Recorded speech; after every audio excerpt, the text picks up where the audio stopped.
What else did we put on our shopping list? Oh, what a mouth-watering smell. Paimon would know the aroma of biryani anywhere.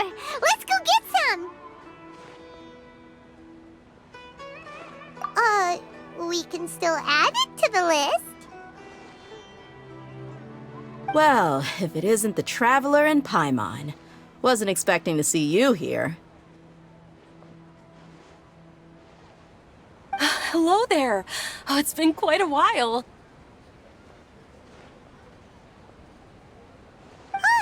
So you two are still hanging out together. Dia, didn't you say last time that you were gonna head back to the desert? I said I was going to resign from being her bodyguard, not that our friendship was over. We're still the best of friends. The Holmayanis also still post jobs from time to time. Their pay is always generous, so me and the other mercs never pass them up. I told Dia to just stay at our place when she took one of those jobs a few days ago. My parents were delighted.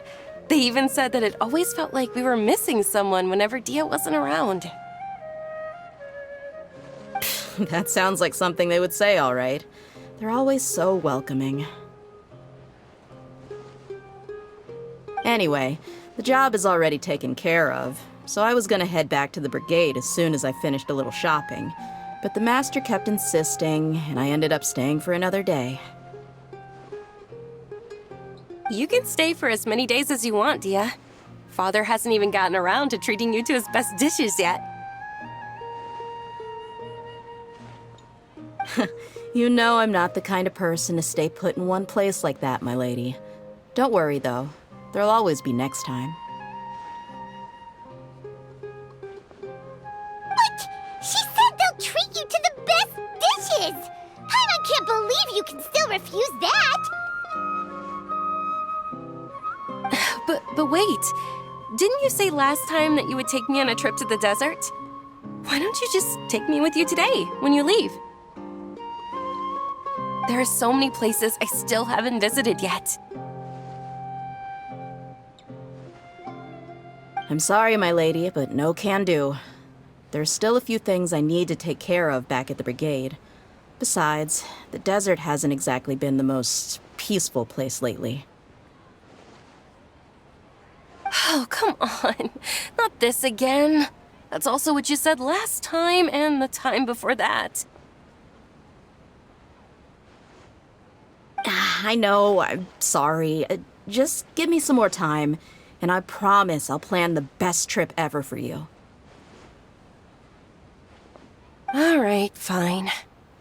To be perfectly honest, it's not that I wanted to go, it's more like I feel like something is off about you lately.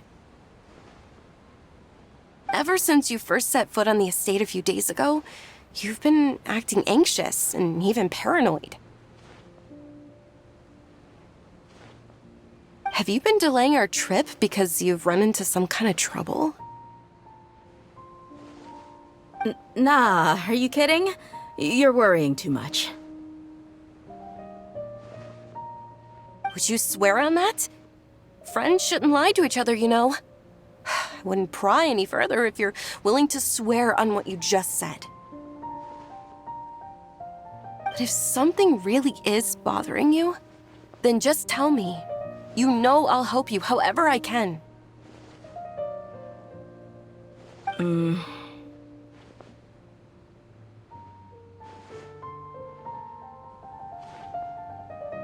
Oh, looks like Junior's was onto something. You're too perceptive, my lady. Seems I can't hide anything from you.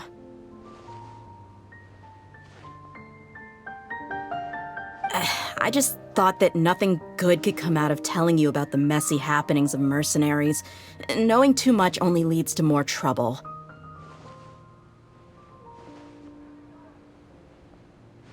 Mercenary life is a dog-eat-dog world where Mora reigns supreme.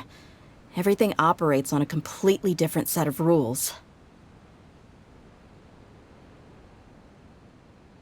That doesn't change anything about what I just said, though. We're still friends, and I can only support you if I understand what's bothering you.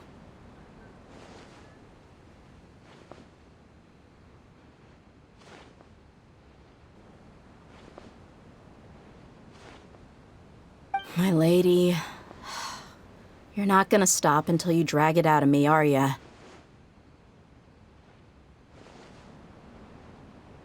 All right, I'll share what I know. Let's go somewhere else first. This isn't exactly the best place for a discussion.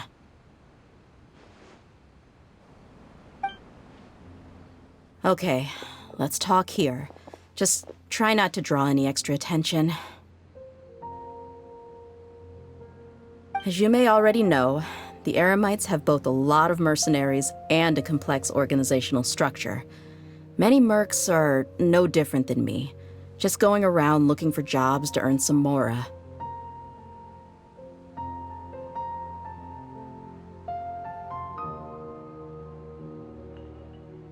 My brigade is called the Blazing Beasts. We're not a large group, but every member is loyal and brave.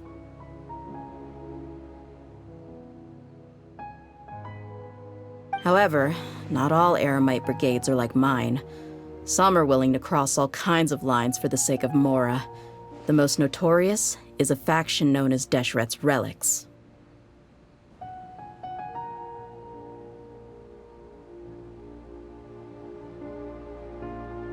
Deshret's Relics? Judging from the name, they must really look up to...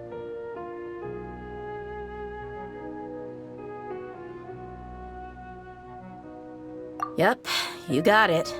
I've heard that you've already crossed paths with Ain al-Akmar. They're one of the groups under the Relic's banner. Oh, you mean the group that tried to sell us the Divine Knowledge Capsule? Yeah, they weren't friendly at all.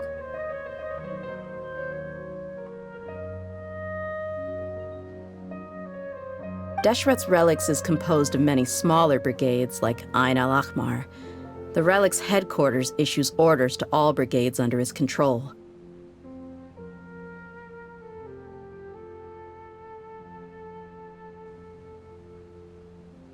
On any other day, I would want nothing to do with them. Unfortunately, though, the brigade that's stirring up trouble now is none other than Дэхья al-Akmar.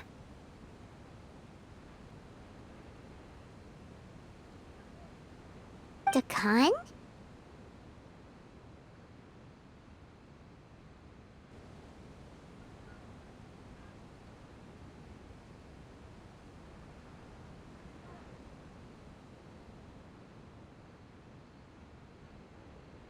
I think it means beard or something. Believe me, it's a really stupid name. I found it insufferable for years.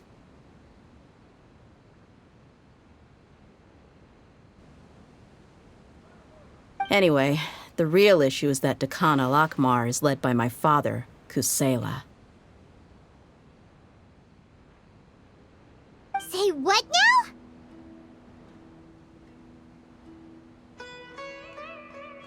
I think I'm starting to understand your anxiety now. But what did they do? I won't go into details, my lady, but they've been involved in a lot of violent incidents. We're talking hundreds.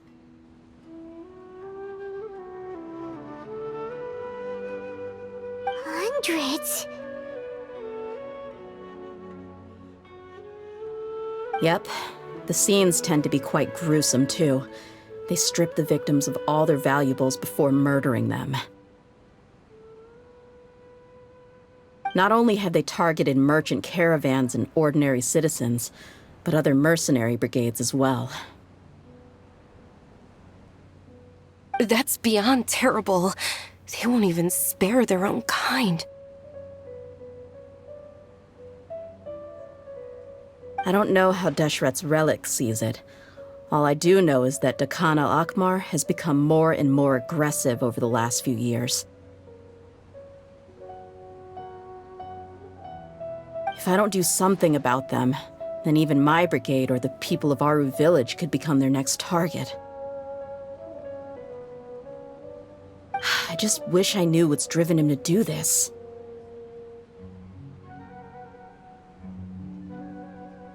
Yeah. How can your father do such terrible things? I don't know. People change. He's always been pretty pathetic. But at least in the past, there were still a few lines that he wouldn't cross.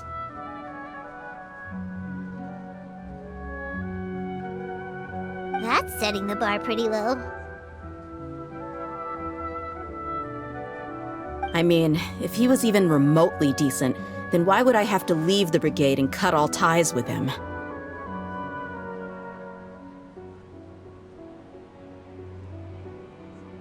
He was loud and foolish, with no real sense of purpose. Instead of doing anything useful, he spent most of his time drinking and chasing after women.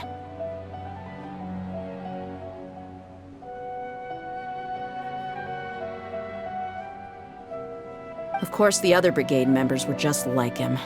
Their ruckus would go on night after night.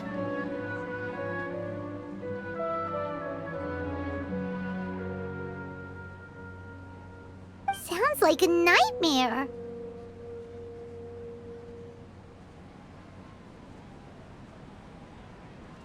What about your mother? Did she ever step in to stop them? Unfortunately, I never knew my mother.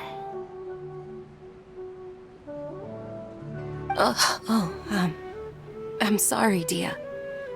I didn't know. It's all right, my lady. That's pretty common in mercenary circles. Didn't I mention that my father was chasing after women? I was the result of one of those encounters with some random person. He told me that he wasn't sure who my mother was. And in any case, she never came to see me.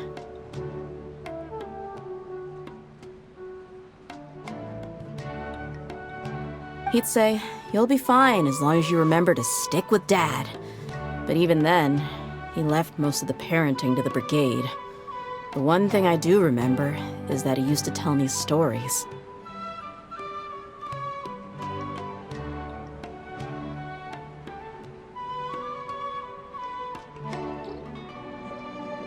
But the problem was that he had terrible taste. He only knew a few stories, and even those tended to be pretty stale. They were tales of desert warriors defeating dragons in the forest, or stories of mercenaries rescuing princesses from rebel armies.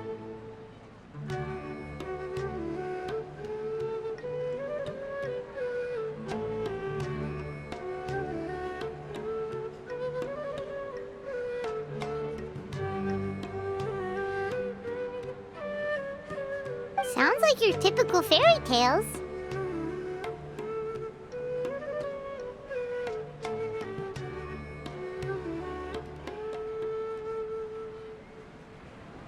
More or less, yeah.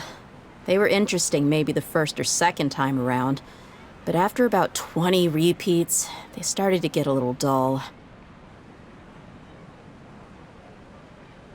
He seemed to think those stories were the best things ever, though.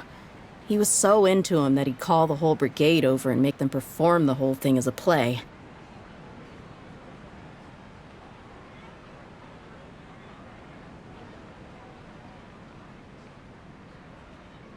Even the toys he gave me would all be story props. I'd get helmets, shields, and toy swords. It was only much later when I realized that the shows were more for him than they ever were for me.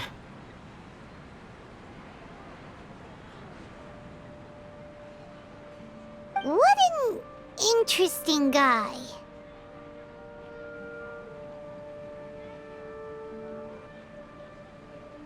Yeah, I've always found him pretty childish, but that was something I could just shrug off. I had no reason to despise him.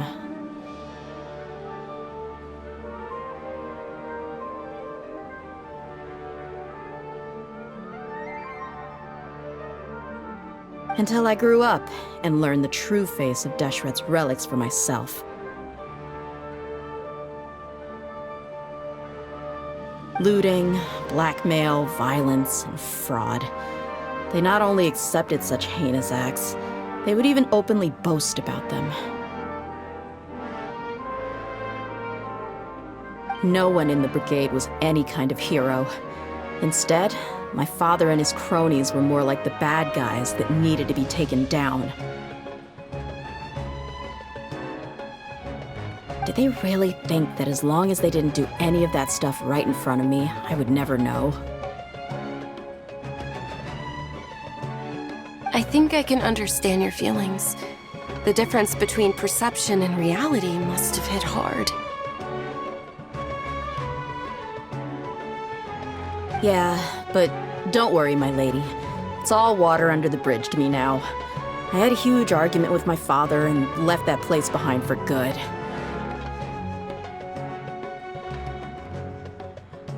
I'm not investigating them due to any bitter feelings I still have towards my father. I just want to protect those that are close to me.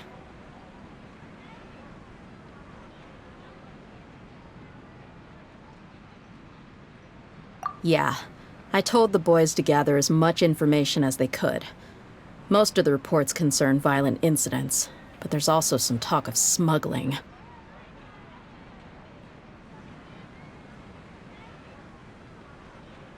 I see. But isn't this investigation incredibly dangerous? It is, but every mercenary lives life on the edge. It's a lifestyle that I enjoy. That may be true, but it'll be impossible for those who care about you not to worry.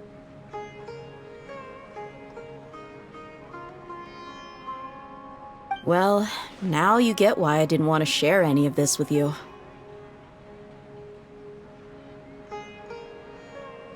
What should we do? They both have valid concerns.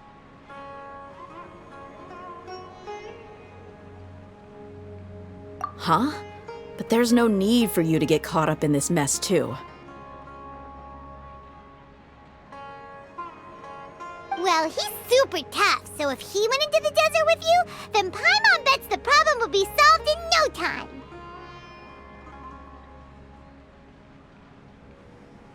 time. I'm inclined to agree. I'd feel a lot more at ease if you took him along to help.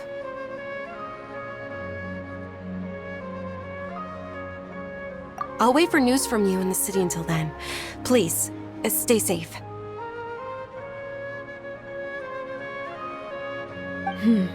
I'm honored that you care so much for me, my lady.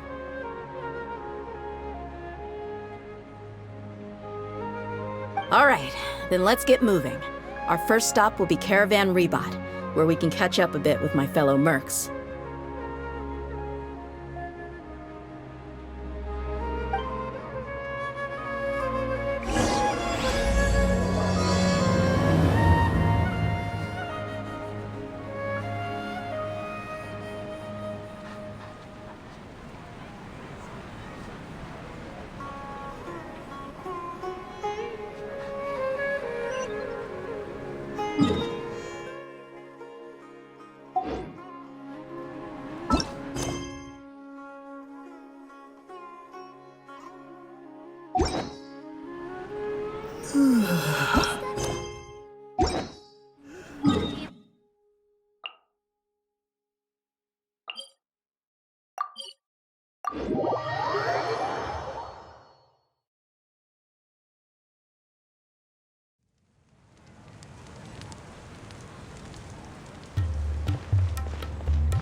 Hey, Dia, you're back. Are these two friends of yours?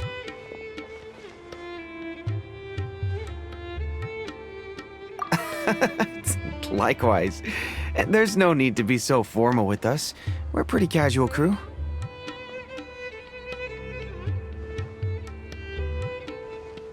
Anyway, since we've got a newcomer, let me fill you in on what the Khan al-Ahmar's been up to lately.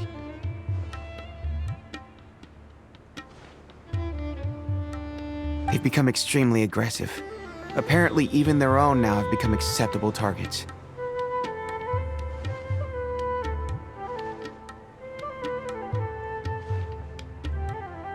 They even attack other relics brigades, just the same as any other mercenary brigade.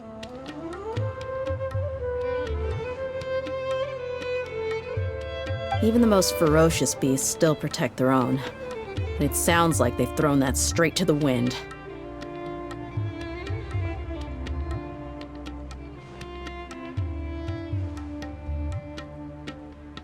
That's right.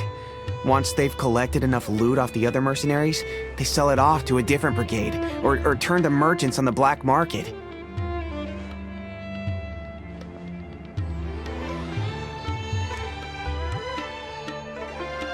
A portion of their profits is immediately exchanged for more food and weaponry to be used in their next violent operation.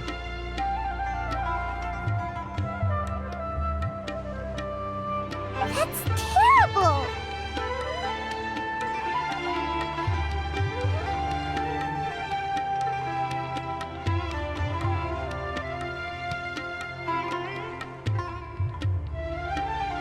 Yeah, and it really makes you wonder why they're so desperate for Mora.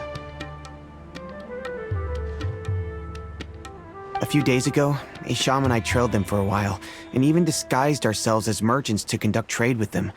We were able to learn a few things from the exchange.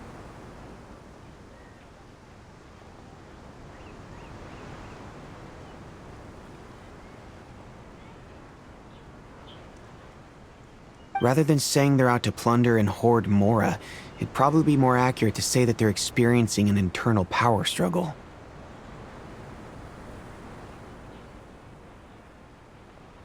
Wait, a power struggle?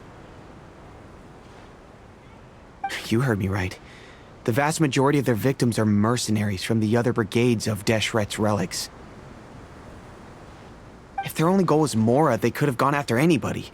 The targeted nature of their attacks points to a power struggle between the different brigades within the relics. That's the only plausible explanation we have. Unfortunately, we weren't able to find out anything more specific. It seems they're also trying to keep things under wraps. Oh, one last thing we discovered was that over the past few years, as the Khan al-Ahmar became more and more active, Deshret's relics as a whole became a lot weaker. It sounds mighty strange to me too. Harun, you can leave the rest of the investigation to us. Gotta say though, I didn't expect you to go on a whole undercover mission during the few days I was gone. Sounds like you were really putting your necks on the line, no? Nah, it was nothing. We're just as concerned about the situation as you are. The Khan al-Ahmar is your father's crew after all. What he said. Besides, Dia, haven't you done more dangerous things than all of us combined? What we did is nothing compared to your experiences. Yeah. And while they went to talk with Khan al-Ahmar, I took a look at the last camp they attacked.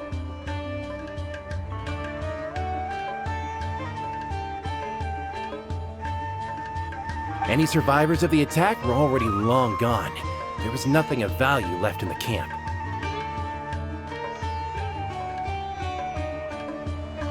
Ah, Hisham and Khalaf. You're here too.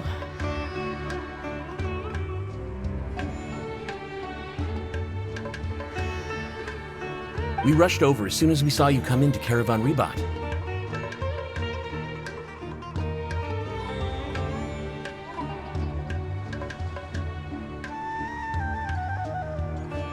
Although this new friend of yours looks a little green behind the ears, I'm sensing a special vibe from him.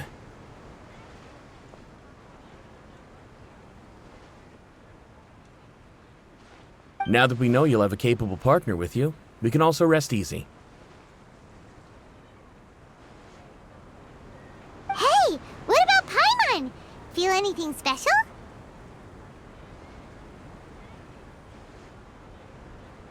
Oh, you're also planning to tag along with them?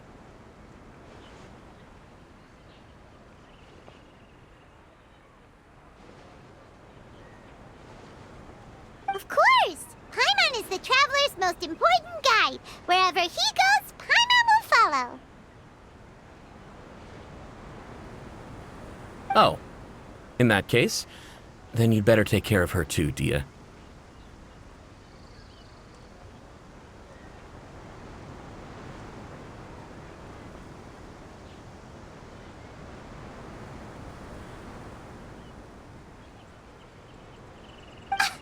Don't underestimate Paimon!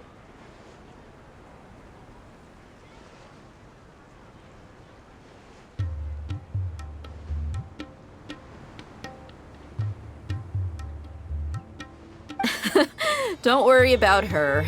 She may look tiny and helpless, but she's been through just as many battles as the traveler here.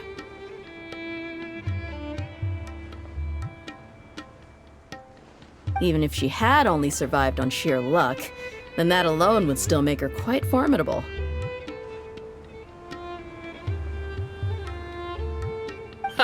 I had no idea. I guess I shouldn't judge by appearances.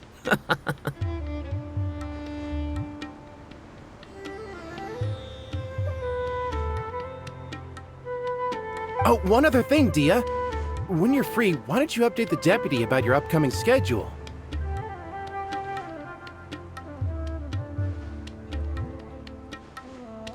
We held another recruitment event a few days ago, but everyone only came to see the Flame Mane. You weren't around at the time, so people were pretty disappointed to only find our crew of rough, unkempt guys.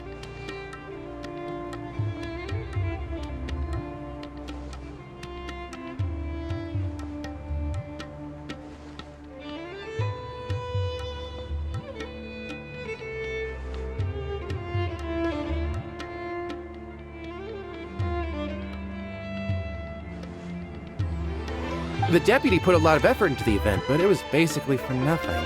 Only a few people chose to stay, and that really got to him.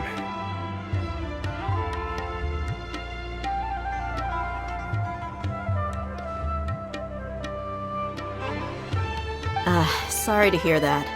I'll be sure to bring him some great liquor next time. I left in a hurry and I couldn't make it back in time for the event.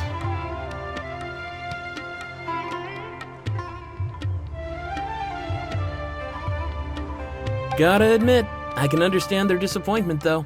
You're our brigade's main selling point, after all.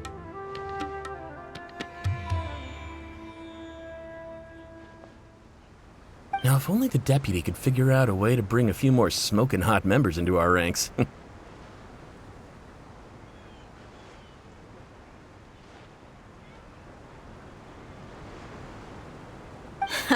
Keep dreaming. Remember the last time I invited a couple gals into the brigade? You all just froze up with your mouths gaping like a bunch of scarecrows.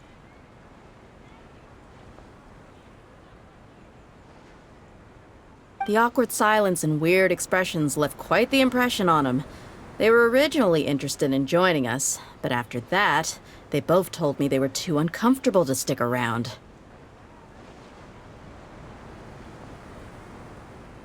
Hey, didn't we agree to never bring that up again?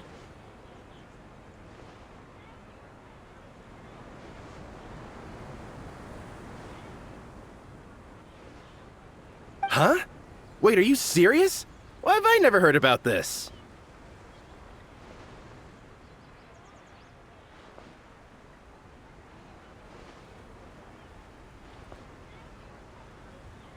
I don't think you were part of the brigade yet.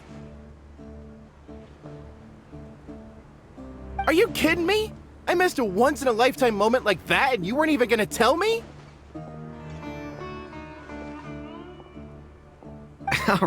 All right. We can tell you about it later. Now's not the time.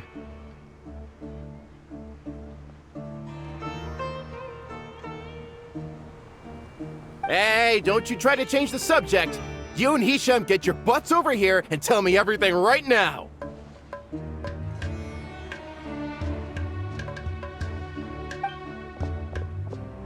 Are they always like this?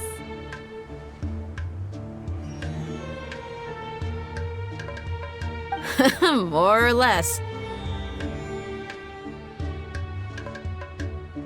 There aren't many rules or graces when it comes to mercenaries. We're used to just speaking our minds. If someone starts getting under your skin, you just yell right back at them. And if that doesn't put an end to it, then you just challenge them to a fight. But we also don't tend to take many things too seriously. Being direct and getting it all out of your system as soon as things come up is better than keeping everything bottled up, never talking about it. That's also why I never spare their feelings when I talk to them. If I want to laugh, I'll laugh. If I'm angry, then I'll unload on them. It's hard to stop once you get used to it. Though, I can never do that when I'm with the Homayanis. Hey, knuckleheads! Can you at least tell me the rest of the intel before you go back to your bickering?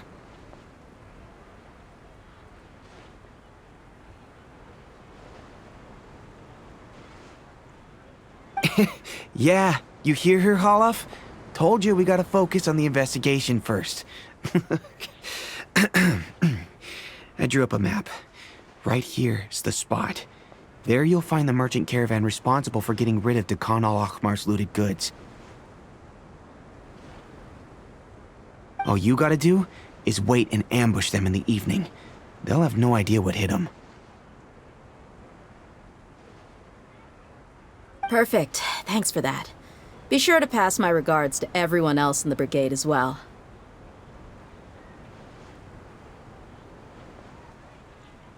Will do. You stay safe, Dia.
This should be the place.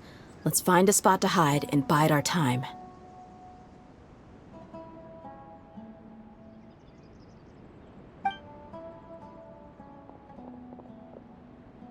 It's gonna come down to a fight one way or another, so let's all be careful.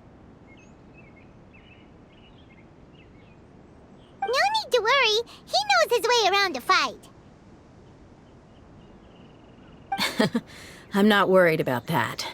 What I meant is that we probably shouldn't go too hard on the enemy. After all, we still need to get information out of him.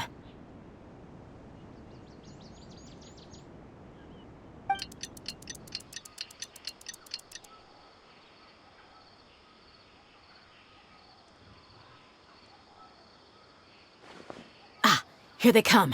You ready?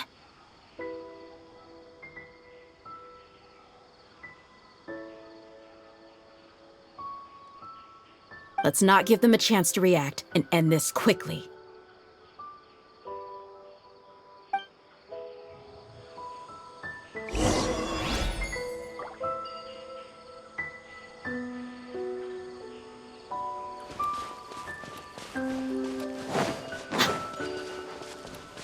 That's close enough. Look alive!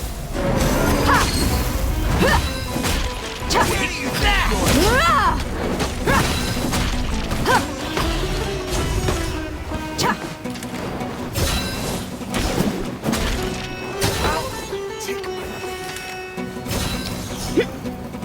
No more tricks up your sleeve. Let's get it on!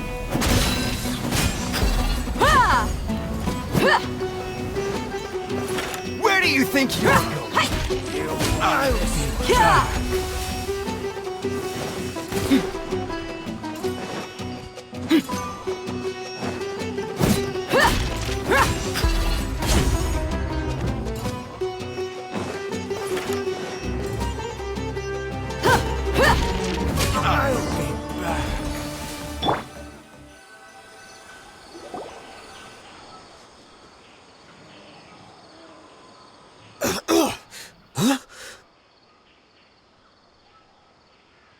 You're the Flame Mane.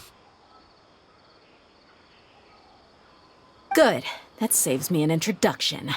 All right, time for a little talk. Are you buddies with Dakana Lakmar now? Tell me, what are they after?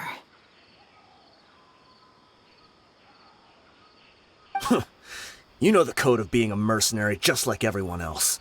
The first rule is to never divulge key information about our employer. What makes you think I'd talk?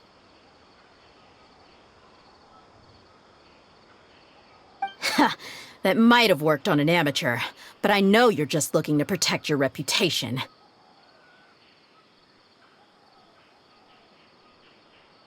Think about it, though. What's your reputation worth if you won't have the other tools you need to succeed in this line of work? Tools like, I don't know, your limbs or eyes? You've got 5 seconds. You might want to think twice about how much your employer's information is worth to you. Whoa!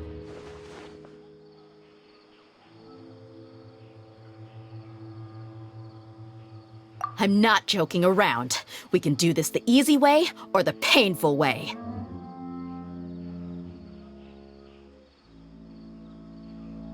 Two seconds! I'll save you the trouble.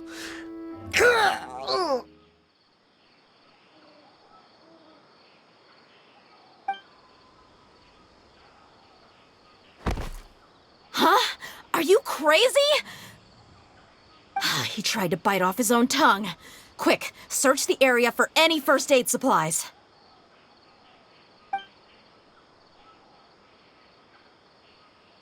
I definitely didn't expect him to go that far. Thankfully, the wound wasn't too deep, and he just passed out from the pain. But why would he be so extreme? I just wanted to test his mettle. You can get a lot of mercenaries to talk just by threatening them.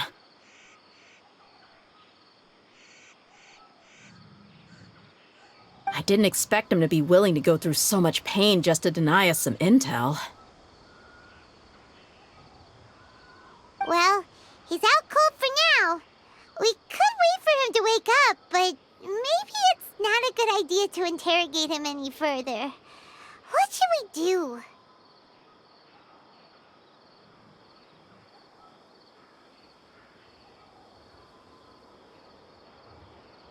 Yeah, don't worry about it. It'll be a waste of time to interrogate him again after that. He might just hurt himself again if we start asking.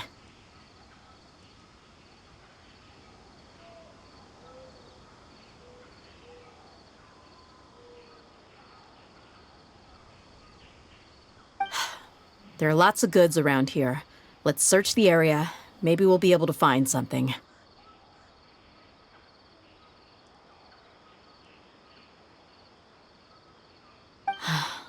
I'm really sorry.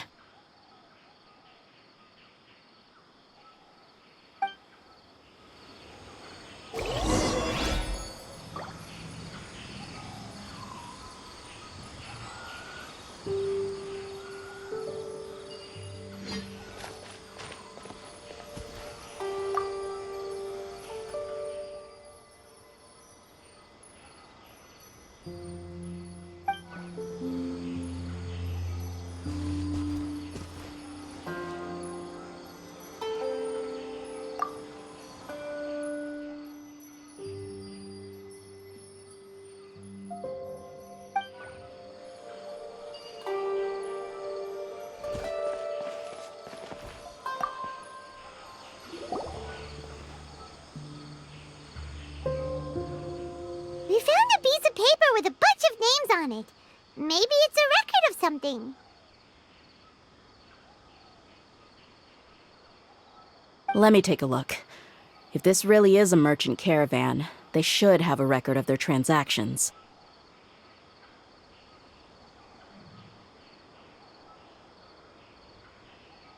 Yep. I see an entry for Dakana Lakmar right here. Kusela, Idrisi, Bashar, and Takriti.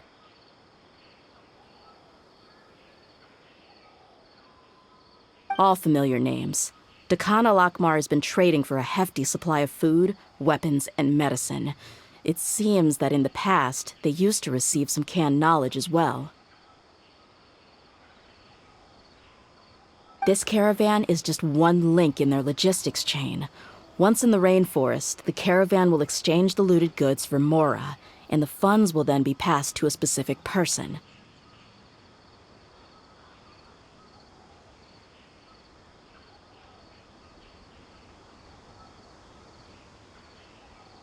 That person will then pack the caravan full of necessary goods, which will then be brought right back to Dakana Lakmar.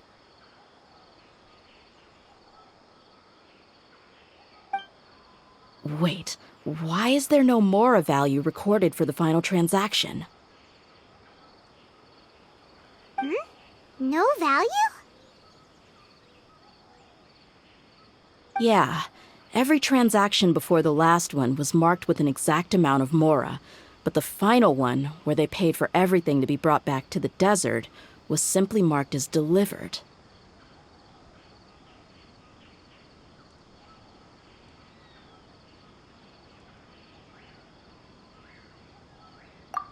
Perhaps. But they couldn't have known how much they would make off selling the loot. Do they not care about profit margins at all?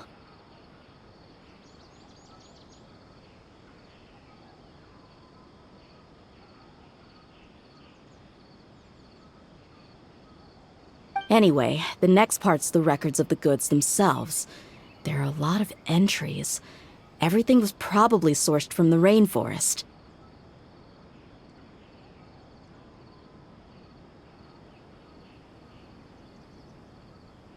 Huh?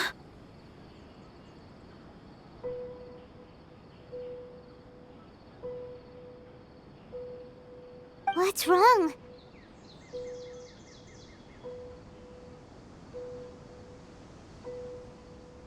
Shazaman Homayani?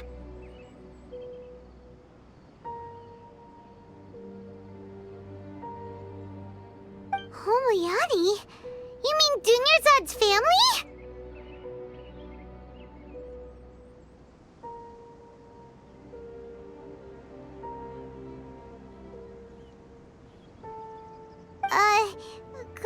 Could it just be another family with the same last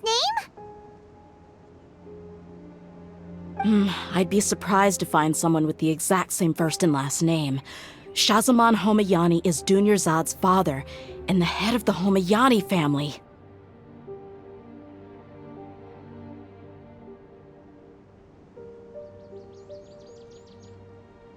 Just what the heck is going on here? I'm sorry, you're right. I'll consider what we found and not jump to conclusions just yet.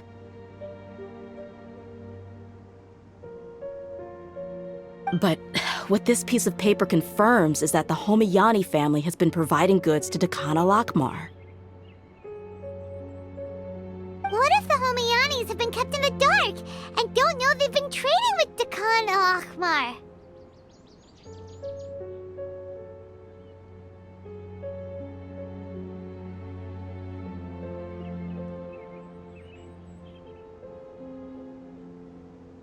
That's a possibility, but if that was the case, why is this caravan specifically named Shahzaman as their person of contact?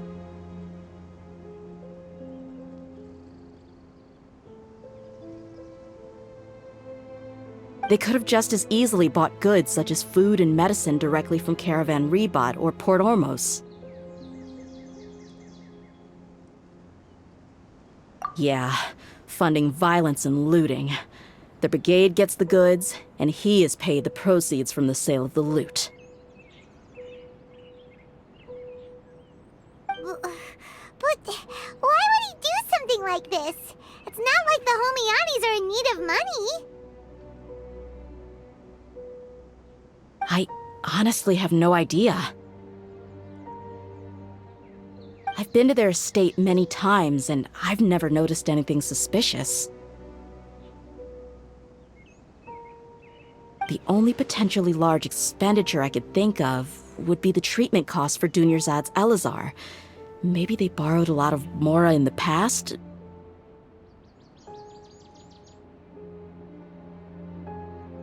But that's still just a speculation.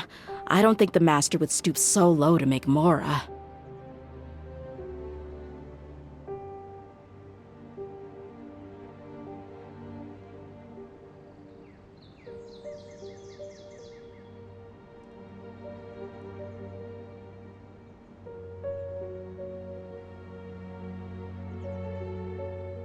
You're probably right.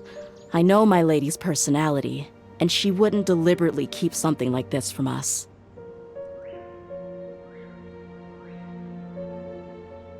But what should we do now? All we found is just another mystery.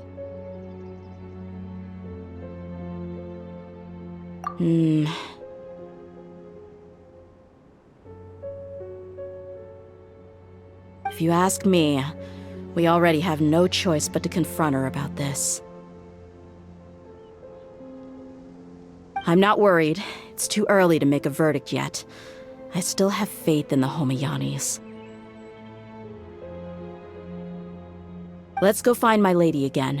We'll tell her everything and see if she's willing to lend us her support.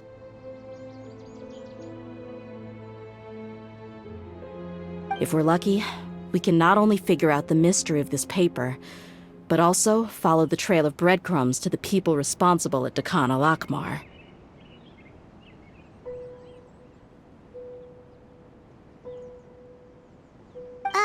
Dia, are you sure this is the best decision? What if instead of getting the help we need, we just end up revealing everything we've discovered to the enemy?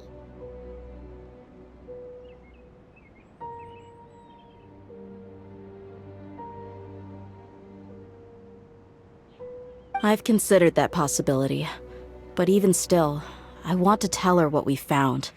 I think I owe her that much. True friendship is built on trust.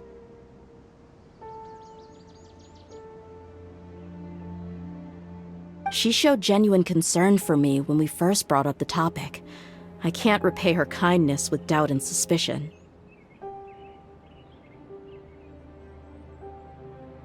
That's not how I deal with people.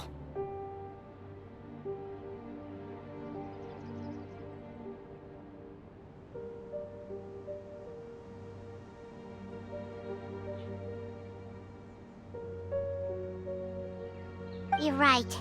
Paimon wants to trust Dunyarzad too.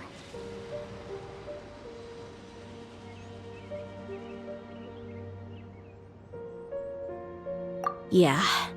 Let's pay another visit to Sumeru City.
We're back, my lady.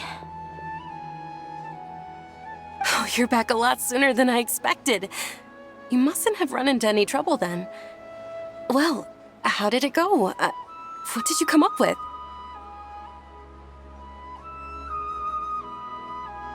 Actually, we're still investigating. It's just that we've discovered something strange.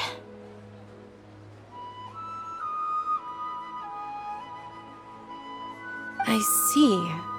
The clues you found have led you back here, in the city? Something like that. Yeah. You all look a little dispirited. Whatever you found must not have been very encouraging after all.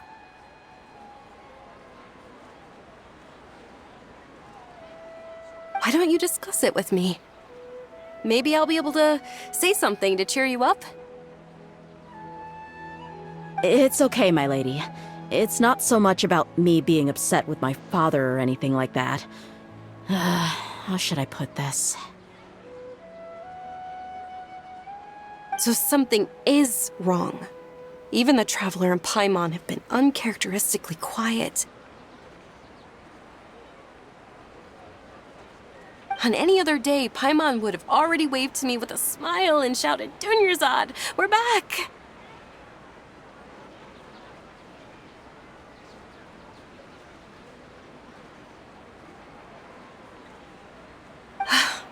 So tell me, what happened?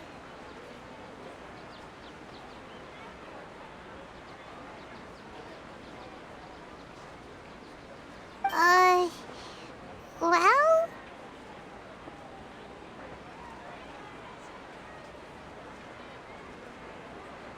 My lady, please prepare yourself for what we're going to tell you next. It concerns the Master. The Master? You mean my father?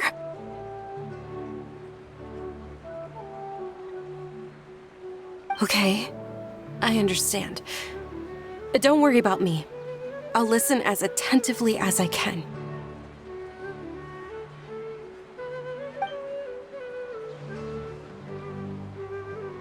My father has been supplying goods to Dakan al-Akmar? Yeah, it makes as little sense to us as it does to you.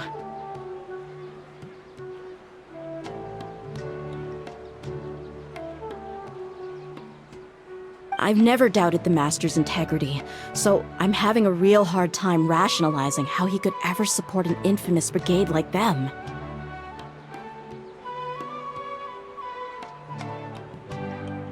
Maybe he's not actually aware of the full story and just stumbled into the deal by accident.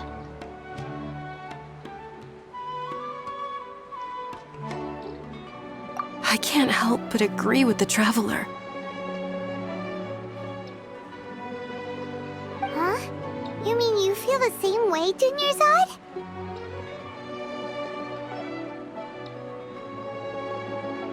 Thank you for sharing all this information with me.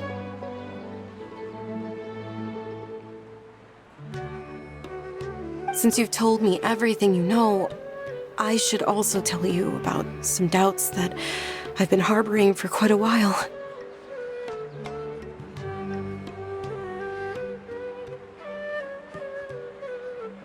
In the past, I thought that my father hired a bodyguard for me so that I wouldn't run away and get lost.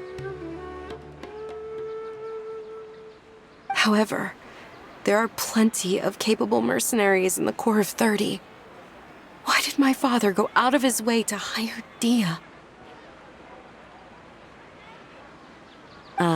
About that. Well, the Homayanis really needed bodyguards, so they reached out to the Blazing Beasts. Later, the Master told me that I was one of the best mercenaries he'd ever seen, and that I should stick around to become one of his bodyguards. He offered me a pile of Mora, so I just signed on.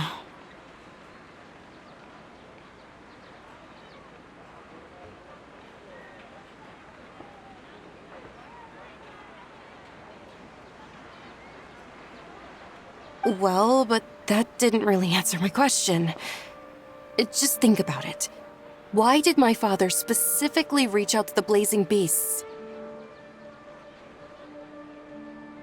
Maybe the Corps of 30 just didn't have anyone available, or maybe someone recommended us. I've never given it too much thought.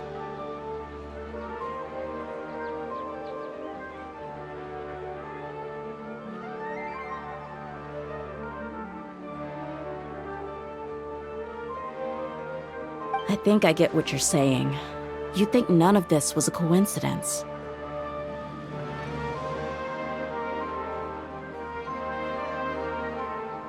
Precisely. At first glance, nothing seems strange or out of place. But there are many parts of the story that don't actually make any sense. If my father had always been in contact with the Khan al-Akmar, then it would make sense for him to bring Дэхья into our house.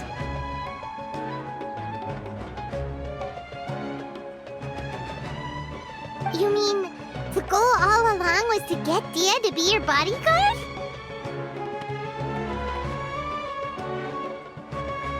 No, that's too much of a stretch. I cut all ties with my father a long time ago. He has no control over my life anymore.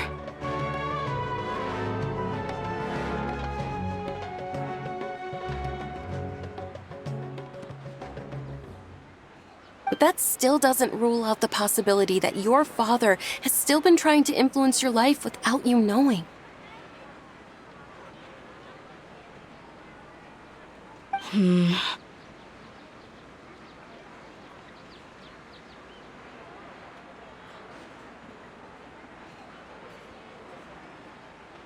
So, the Master was not likely an innocent victim in all of this?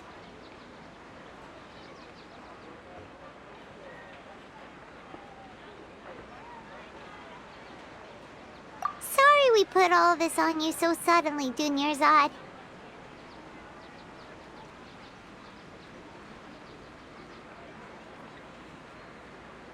It's okay, Paimon. I should actually be thanking you.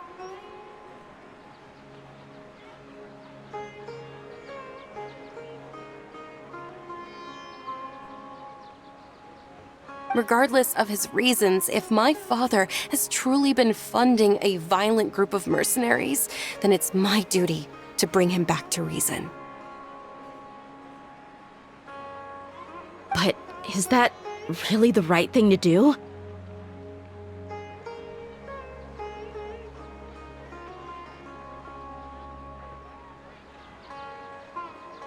My father has committed many atrocities and deserves all the punishment that he has coming to him. I have zero sympathy for him. You may call me an ungrateful child, but my feelings will remain the same. However, the Homayani family has treated me with nothing but generosity and kindness.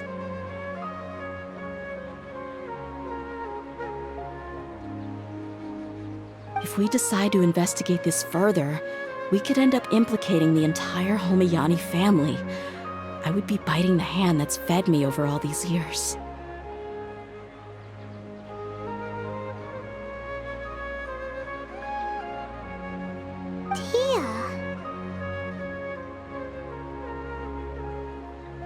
It's all right, Dia.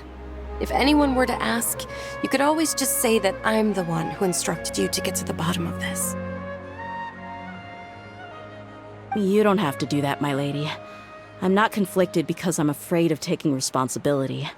Besides, you're the one we should all be worried about right now.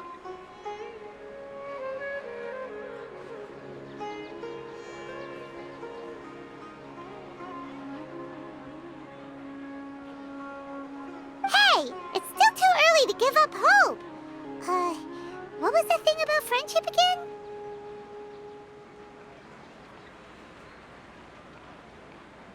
Right, yeah, trust! You said that yourself, Dia.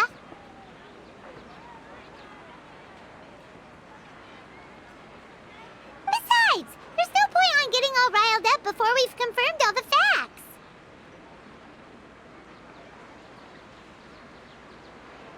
Thank you, everyone.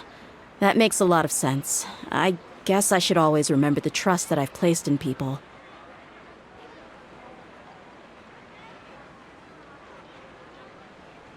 In which case, my lady, could you ask the master to come out and have a chat with us?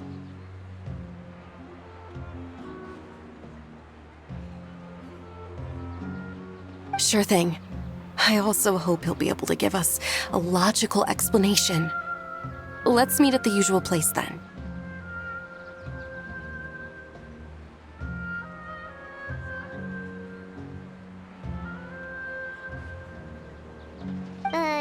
Usual place? Ah, right!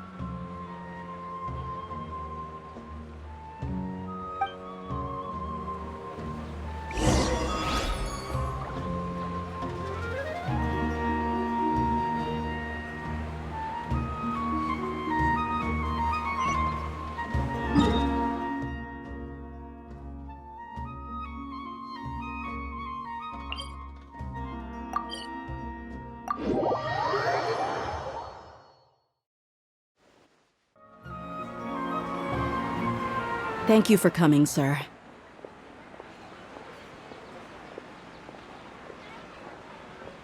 Please allow me to introduce these two. This is the Traveler, and next to him is his travel companion, Paimon. Ah, yes, my daughter has mentioned them from time to time. It's a privilege to finally meet them in person. But we may skip all the pleasantries for now. What is the important matter you wish to discuss with me today? Well, we wanted to bring this transaction record to your attention. There's something on this record that we're all pretty curious about.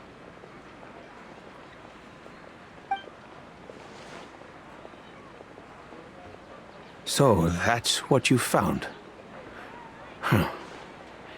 Seems like I can't keep everything from you much longer.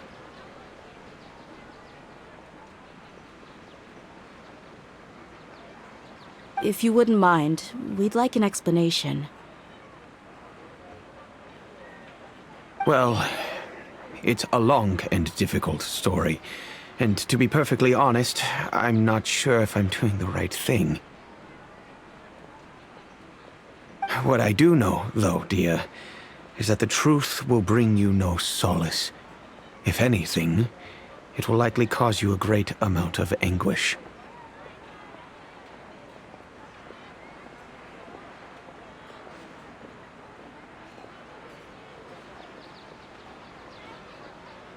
Wait, me?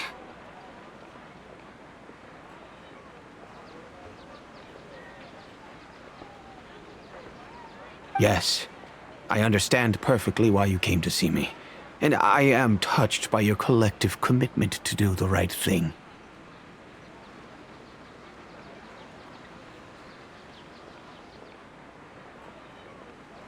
knowledge always comes at a price. And sometimes, as they say, ignorance is bliss. Your father, Kusela, and I both believed that. Of course, you have the right to seek and learn the truth, but I must warn you.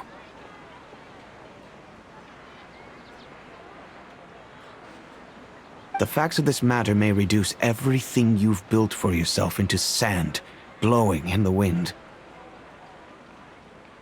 If you must proceed, then Kusela's heartfelt efforts will also fade into the wind like a fleeting mirage. His heartfelt efforts? I'm sorry, sir, but I'm not sure I follow.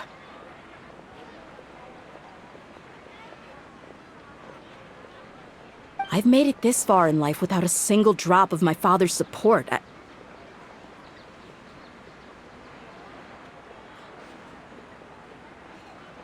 I have my own ideals and ways of looking at the world, as well as people and causes that I've chosen to cherish and fight for. None of these things have anything to do with him. I came here today to support you as the head of the Homayani family. No warning will change my stance on that. I understand. Then let me tell you a little story. Our family once needed to take a trip to the desert when Dunyarzad was just a baby. Along the way, we were attacked by bandits. They had superior numbers and quickly overpowered our bodyguards. When all seemed lost, a group of passerby Eremites lent us their support.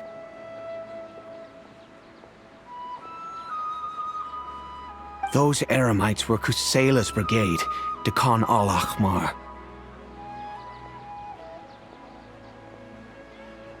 Kusela's men told me that the attackers were Eremite mercenaries, just like themselves. I was shocked. Why would Dekhan al-Ahmar go so far to save us and not spare the fellow Eremites? Kusela was grinning and walked over to play with baby Dunyarzad. She was startled by his unfamiliar face and nearly started crying.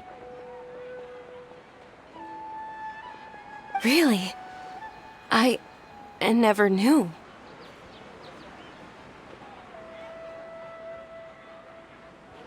He said that he had no particular reason to help us.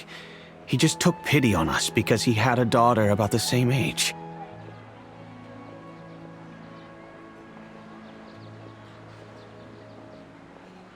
We started talking about our children, and I sensed that he was a devoted father.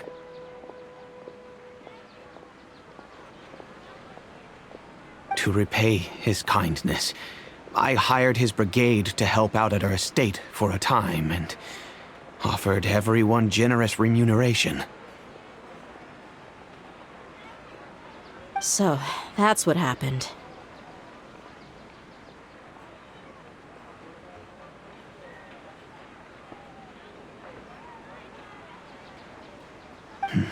It was many years before I saw him again. I almost didn't recognize him the next time he came knocking on my door.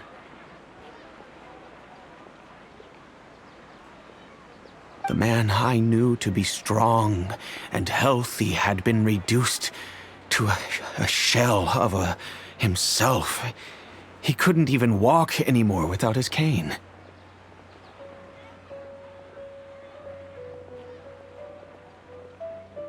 So, what happened to him?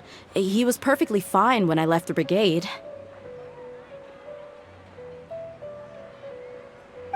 I'm not too sure myself. The only thing that didn't change was his cheery disposition. He said there was absolutely nothing to worry about and that he had gotten into a fight. That was all.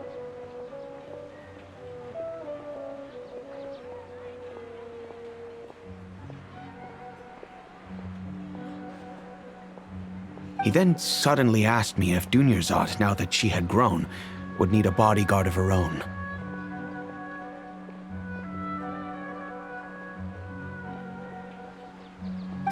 at the time, Dunyarzad was going through a particularly severe bout of her Elazar.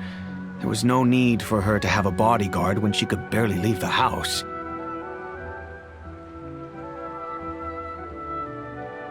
But he kept coming back to the topic. Come on, it never hurts to be safe. How do you know a bodyguard won't come in handy one day?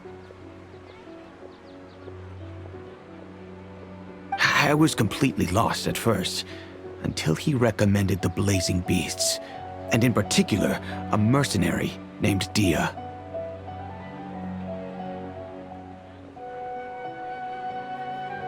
So he was the one who recommended Дэхья to you.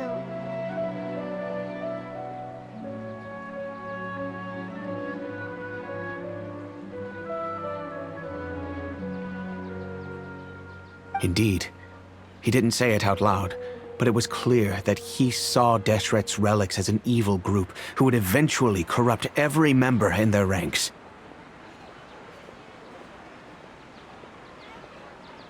He was already beyond redemption, but he hoped that he would be able to detach his daughter from the vicious world of mercenary life.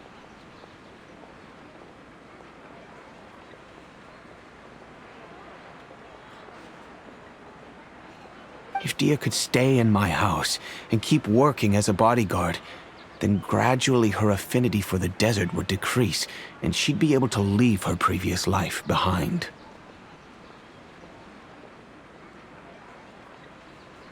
And that's why you offered her such generous compensation?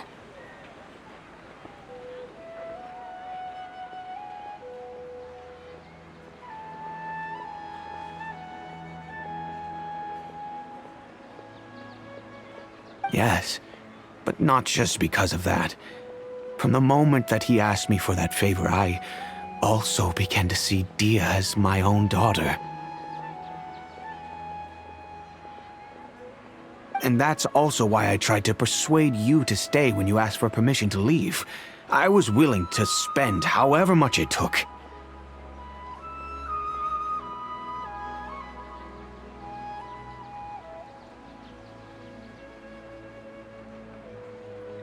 Kusela saved my daughter and I all those years ago in the desert. I could never refuse him entrusting his daughter to me. He was always like that, acting like he's oh so smart and self-righteous.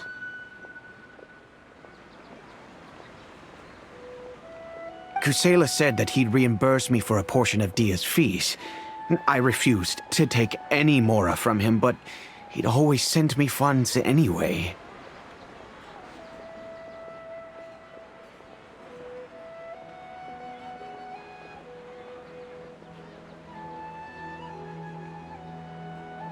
Eventually, I just accepted them as a token of his gratitude. And that went on for a while until I received another letter from him a few years ago.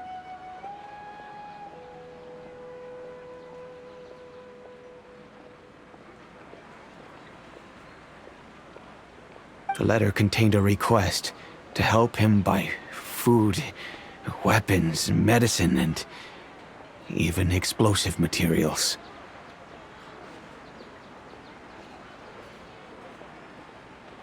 Wait!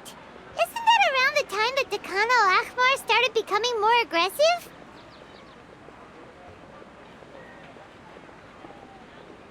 That's right. When I started to hear some nasty rumors, I became wary. I wanted to meet him face to face to discuss things. But by then, he was no longer receptive to my requests to talk. If I had to guess, it's probably because he doesn't want to put Дэхьya at risk.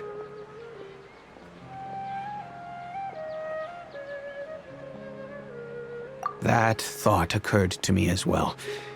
I figured that he probably came to me for help because he had nobody else to turn to.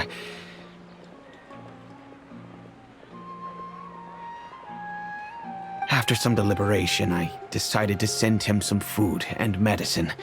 I turned down all his requests for explosives and weaponry. I am aware that even such a reduced gesture of support could lead to others coming to harm, but I could not simply reject his plea for help.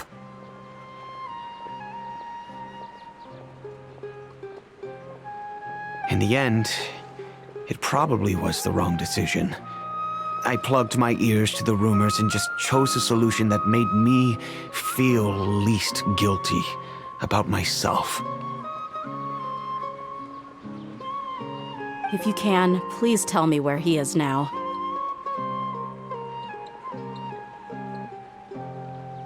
None of the things he's doing right now make any sense if he's just trying to keep me from getting tangled up in his world.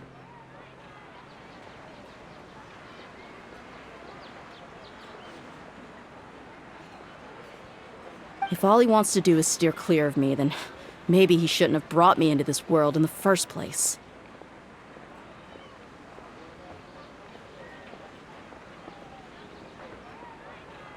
Oh no. Dia, please don't feel that way.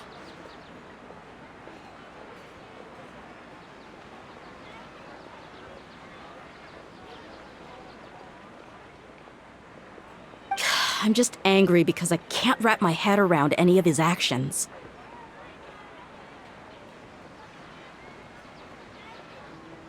I don't know. I really don't know. I don't think I can do it.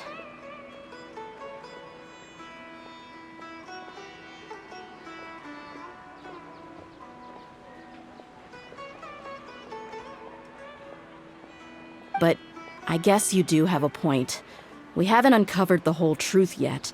We still need to figure out his exact actions and reasoning for these last few years.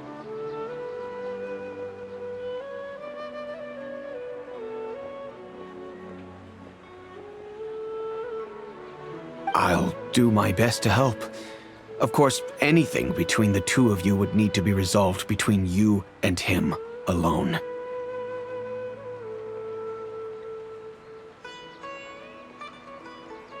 I don't know Kusela's exact whereabouts. Outside of supplying his brigade with some goods, I tried my best to avoid getting involved any further with him.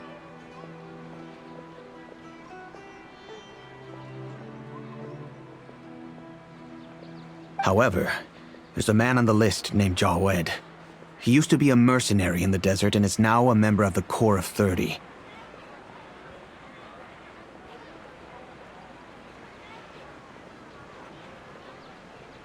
He's responsible for supplying weapons and liaising with the Dakan al-Ahmar's merchant caravan. I think he should know Kusela's whereabouts.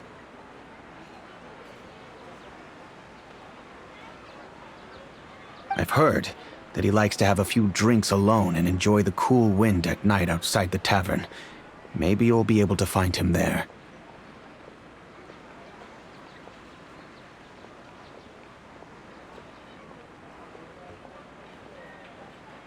Understood. Thank you, sir. Then I guess this is bye for now, unless...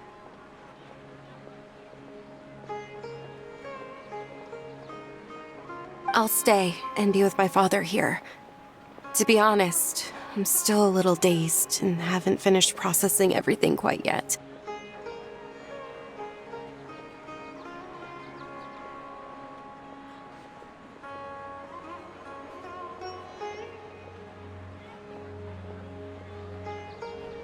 My father has indeed done something wrong, but if I think about it, I'm also not sure if there was a right way to handle this problem. I feel like our only course of action is to turn everything we know over to the Corps of 30 and let them render judgment.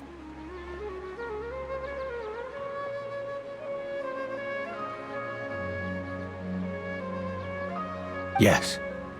I am prepared to accept whatever verdict they choose.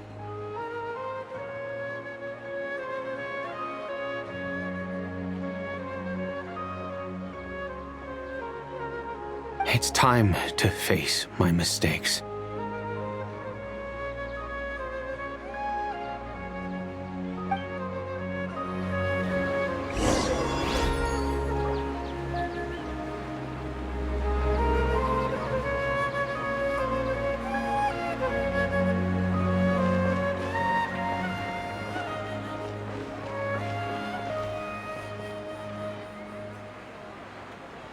welcome.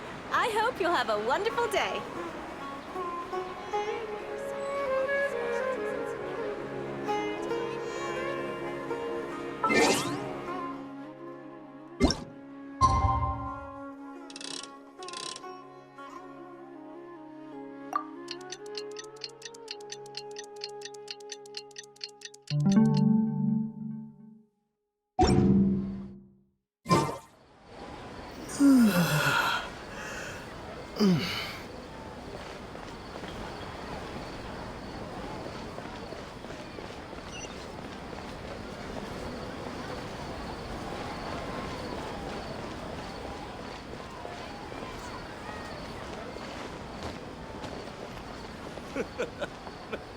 Makes me laugh every time.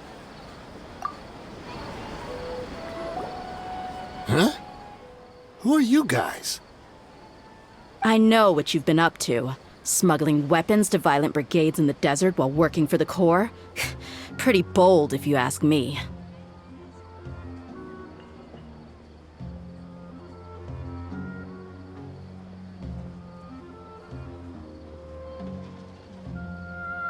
Shh!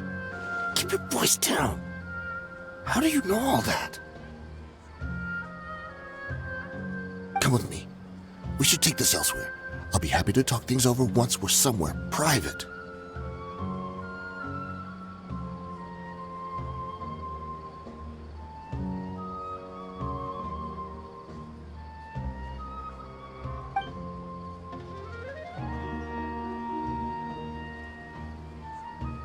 This place should do. All right, back to my question. How did you all know about me? Don't worry about that for now. You know what kind of punishment you'll face once we report you to the Corps, I assume.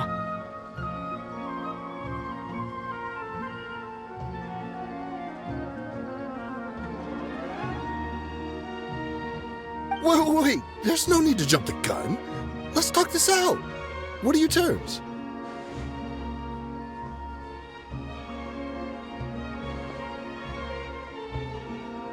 So what's in it for you anyway, Mora?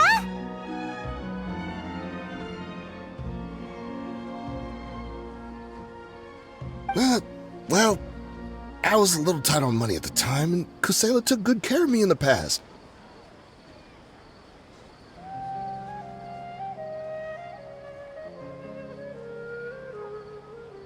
I weighed it in my mind, and I couldn't find a reason to turn the opportunity down. I wouldn't only be helping my benefactor, but I could also make some quick Mora.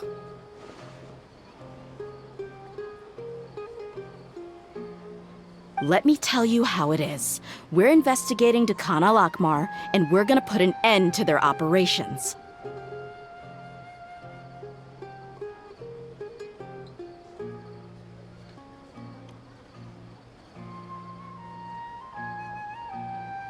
If you provide some help for us, then we might just put in a good word later to reduce the terms of your punishment.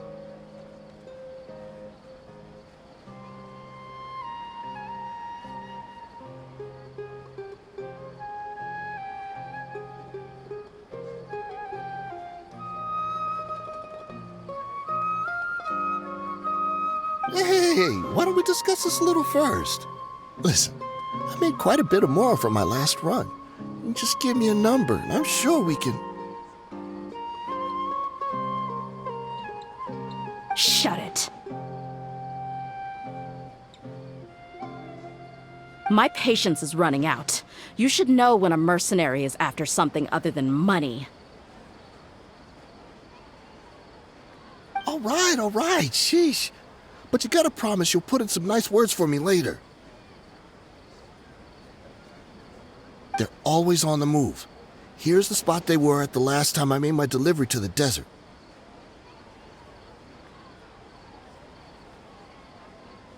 Feel free to go have a look. I'm just telling you though, it's not on me if they're not there anymore.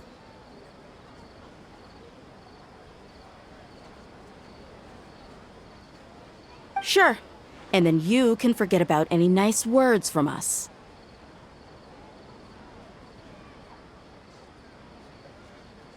Hey, come on. Now you're just being unreasonable.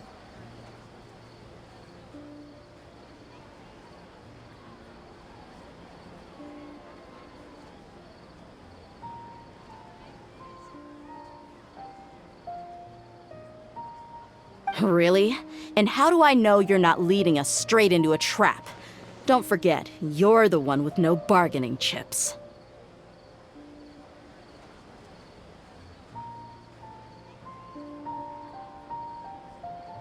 All right, I get it. Why don't you go take a look, and if they're not there anymore, I'll try to figure out something else for y'all. Now that's more like it. Let's move.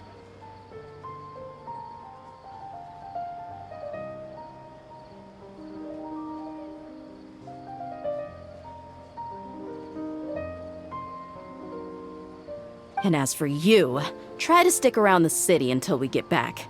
You don't want us to call the folks from the Corps and have them drag you back to the city.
Sucker for a punch, huh?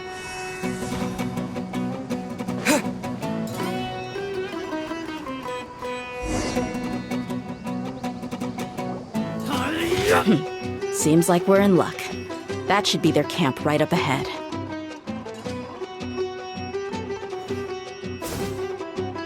Let's go. We'll finally get to the bottom of this ourselves.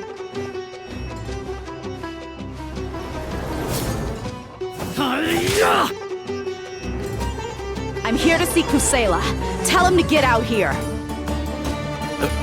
Tia, why are you here?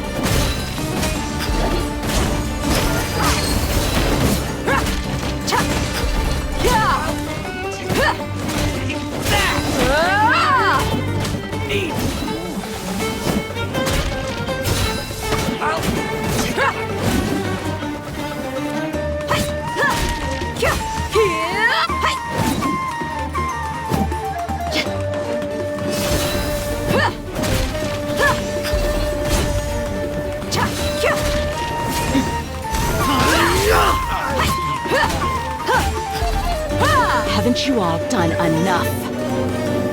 Oh, so are you also here to stop us? Stay out of this. It's got nothing to do with you.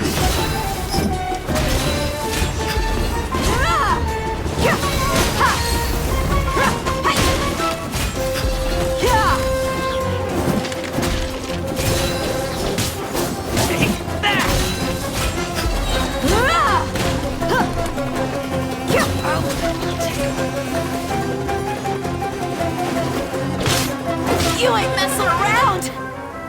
Gloves off!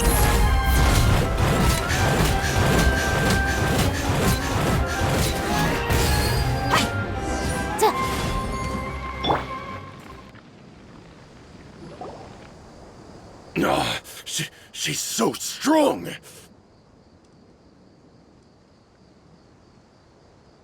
Enough fighting. We all know each other, and I don't want to take things too far. Just bring Kusela to me. There's no use hiding him anymore.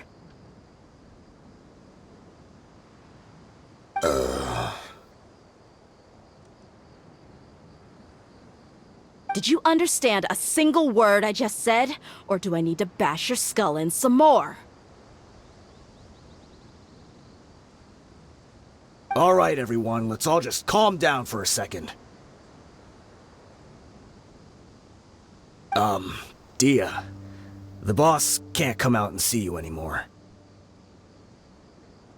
He died a long time ago. What?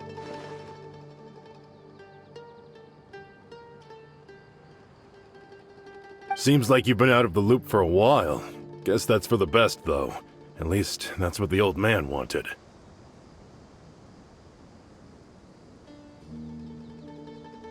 When did he die? What happened to him?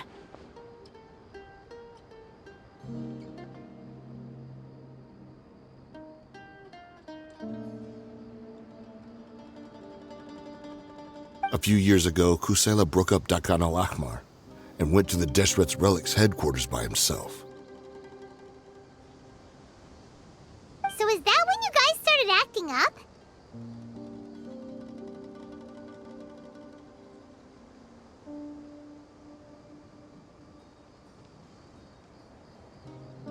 We would prefer to call it taking revenge. Every last person in Deshret's Relics must pay in blood for what they did. Let me start from the beginning. Дэхьya, do you know how the head of the relics maintained order internally? Overwhelming strength and unquestionable authority?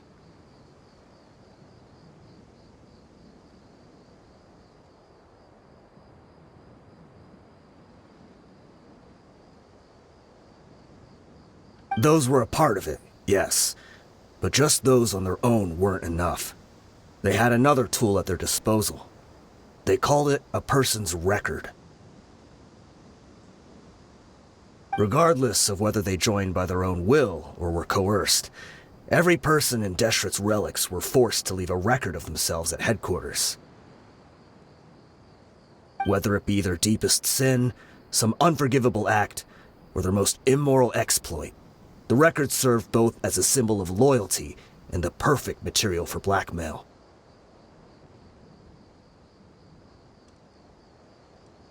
That's precisely it.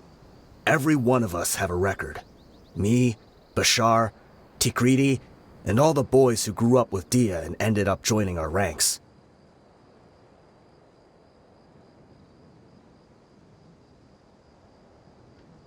But you, Дэхьya, you were never asked to provide a record, were you?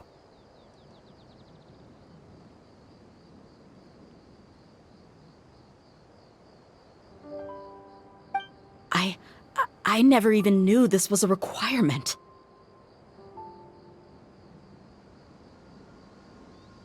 You were probably the only person in all of Deshret's Relics who didn't know about it.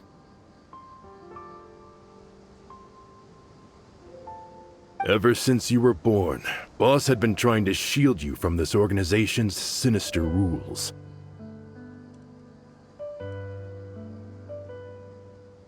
Not only that, but he also banned all of us from committing any nefarious acts. He said he'd take care of the dues we had to pay regularly to headquarters.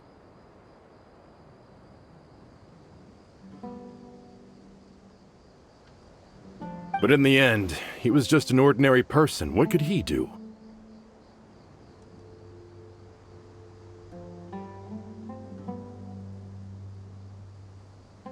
He was forced to go to headquarters again and again to account for missed dues and incomplete records. He'd come up with all kinds of excuses, and get beaten up as a result.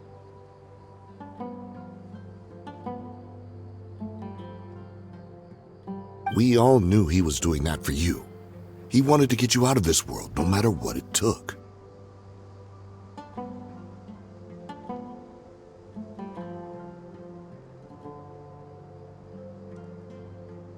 And that's why he became a shell of himself and couldn't walk without a cane.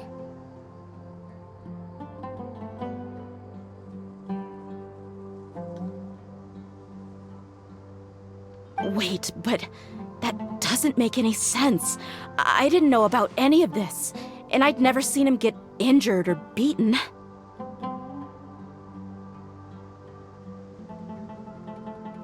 Because you were too young at the time. How would you ever tell between wounds from a beating and wounds from battle?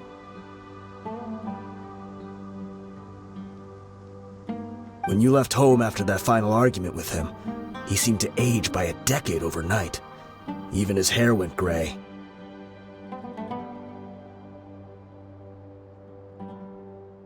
So, even the blazing beasts were...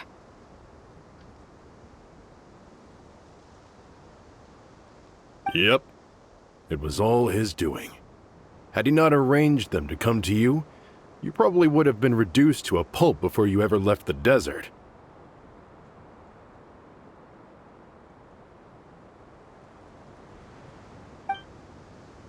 A few years ago, Boss said he needed to make another trip to headquarters. He was already pretty weak then, and we all assumed he was going to get beaten again.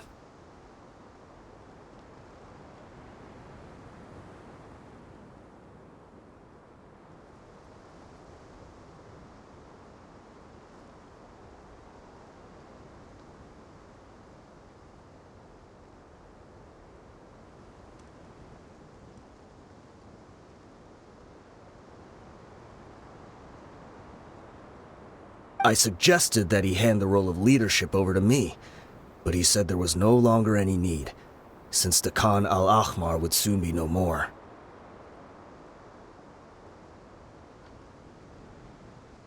His words made no sense to me, but that night, we heard that a massive fire tore through headquarters and razed everyone's records to ash.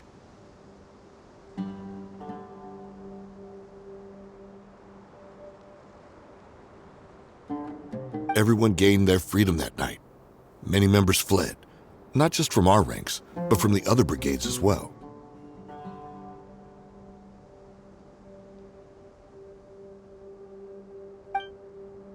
But how could we leave with a clear conscience? All of us who knew exactly what had happened.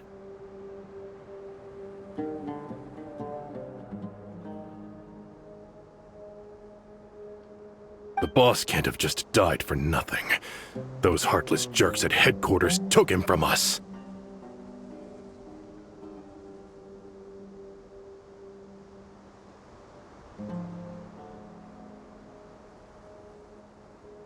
From that point on, the sole purpose of the Khan al-Ahmar became revenge.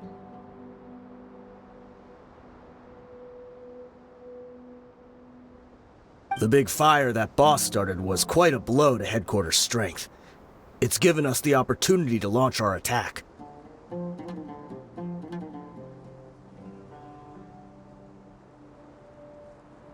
Even though we're outnumbered, we vowed to see our revenge through to the very end.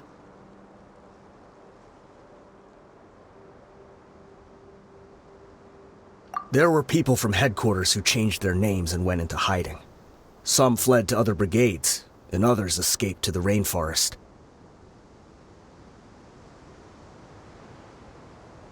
But we won't let any of them escape our wrath. They'll all pay for what they've done.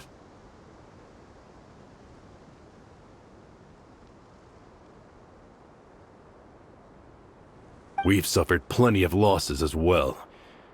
To keep going, we need an enormous amount of supplies, from food and medicine to weaponry and explosives.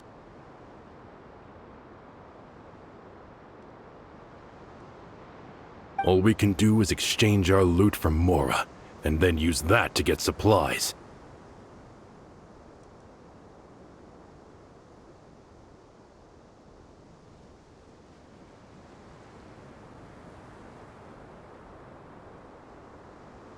We forged Boss's handwriting and sent out many letters to his former friends. Thankfully, many people were willing to come to our aid.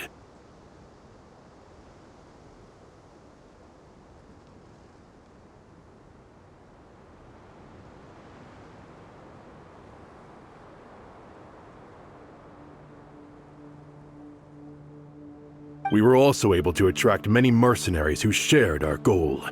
We've endured unspeakable pain to win many impossible battles.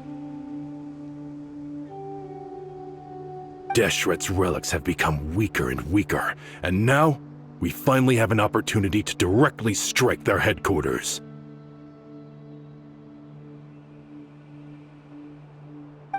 Paimon doesn't know what to say anymore.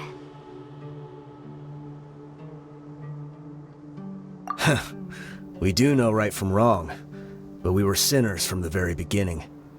We do not deserve the freedom that the boss won for us with his life.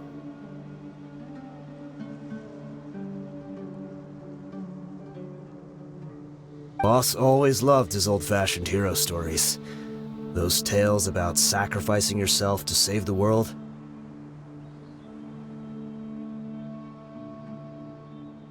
We used to always laugh at him for it. But in the end, he really went and lived those stories out himself.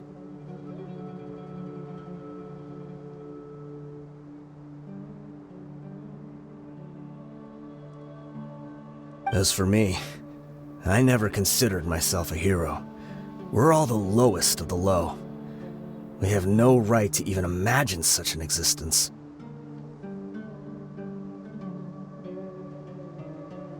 But maybe those hero stories he liked foreshadowed everything that was to come. The spirit of the hero touched all those he had saved, and more people joined his cause.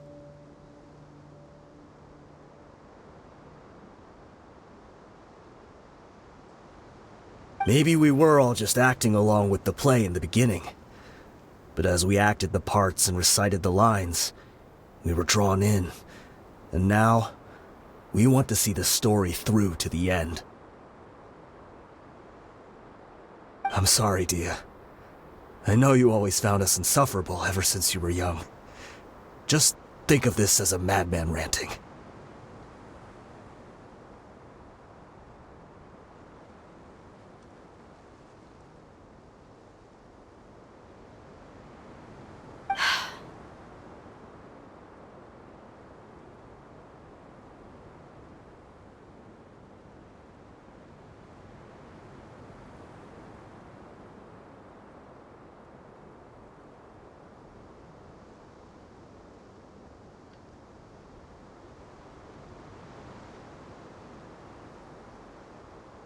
I'll go with you.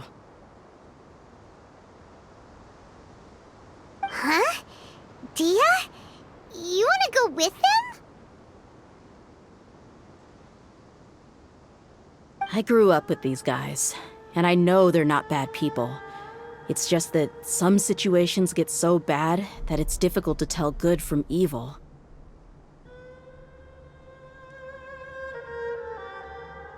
All I know is that Deshret's relics must be destroyed.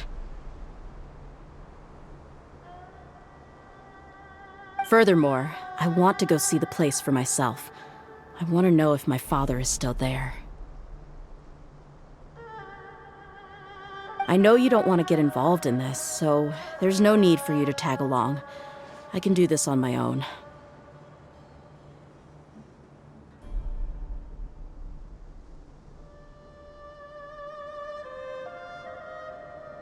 Yeah, Paimon feels like we'd only regret it if we don't see this through to the end.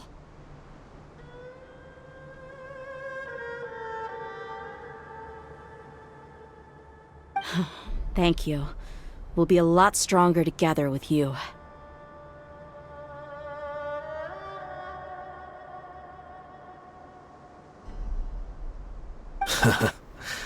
I bet Boss would lose his mind if he ever knew you'd join us at the very last moment like this.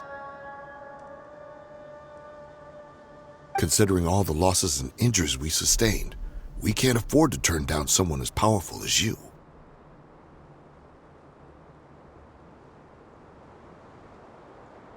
He can think whatever he wants.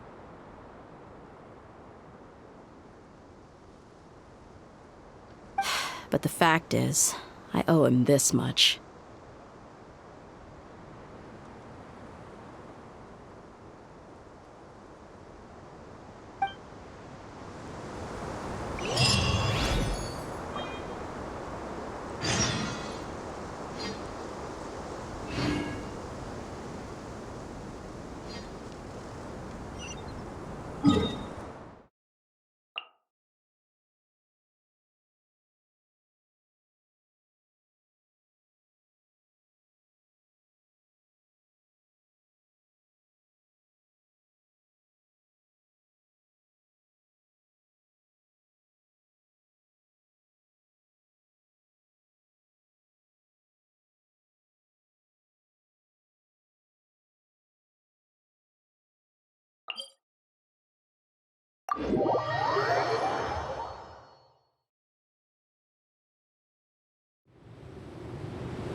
Is this the entrance?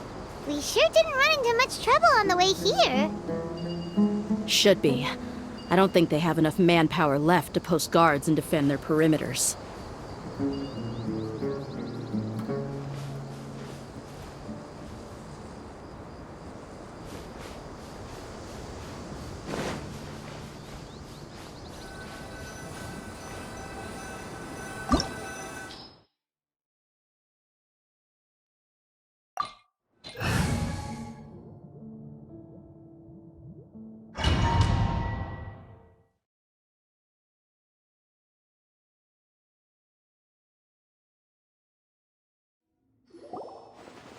Wow. Paimon didn't expect it to look like this on the inside. They should all be holed up in here. Don't know how many people they've got left, though. Who cares? We'll round up all of them.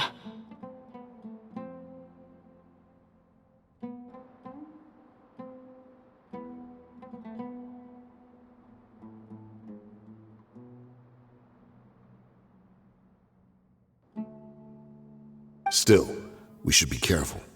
Even if they've only got one shot left, it could still take us out. Yeah, we'll know what they're really capable of once we've landed some hits on them.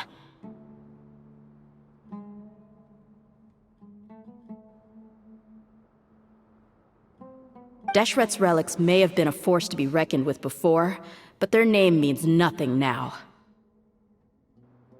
Yeah, they don't stand a chance with you here. I'll take the lead. I've been here once before.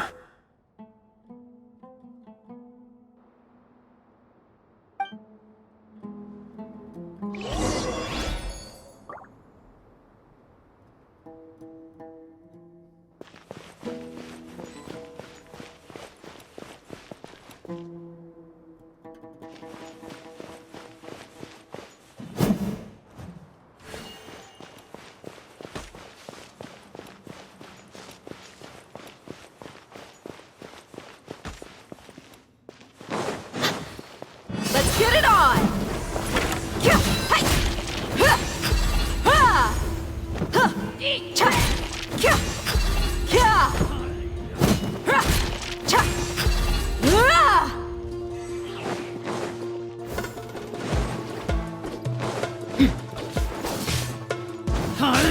Kula! Hi!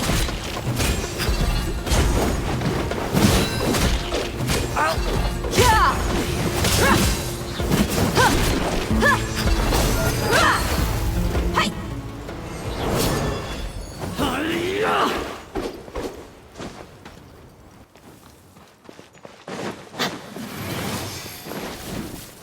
Look alive!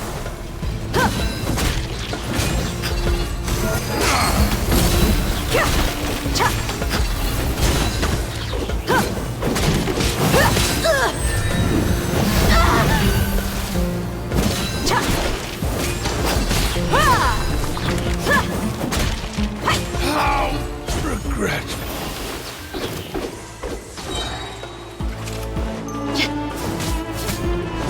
Dead meat! I'll need. Cha! Ha! Kya! Ha!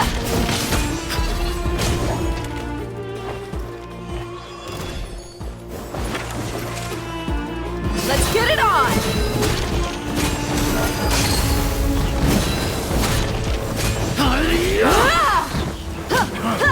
You want this one? Hi! Kya! Cha! Kya! Ha! Kya! Ha! Look alive! Tricks up your sleeve. Try to keep up. Yeah! Gloves off! You want this one?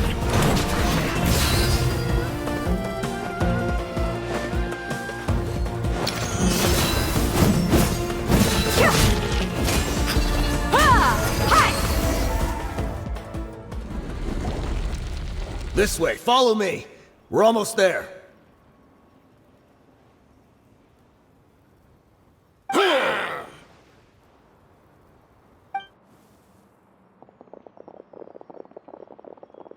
Wait! They went charging ahead without checking for any traps!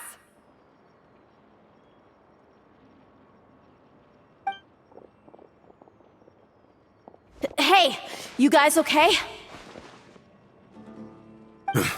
It seems like we just got trapped in here. Don't think we triggered anything else. Watch out, the enemy's coming from ahead. Well, now that things have come to this, seems we'll have to fight our way through. Don't worry about us. We knew something like this could happen. Go and take a look around. There could still be another way through. Let's go! We can't let the boss down!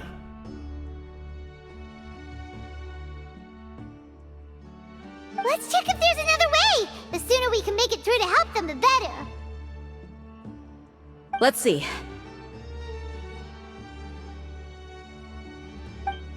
I think I see a way through over there, but it's being blocked by something. Let's try our luck with that mechanism.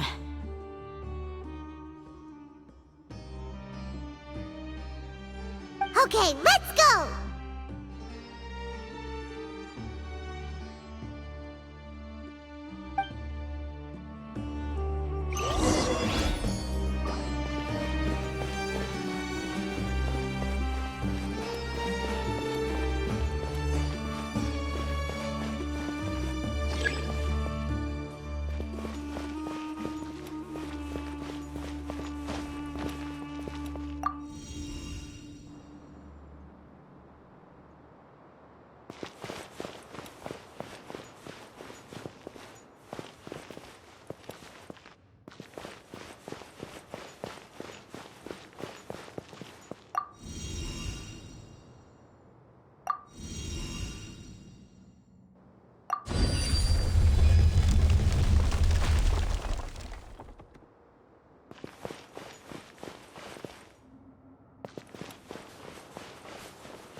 Another mechanism like the one before, but this one's being blocked off in the middle.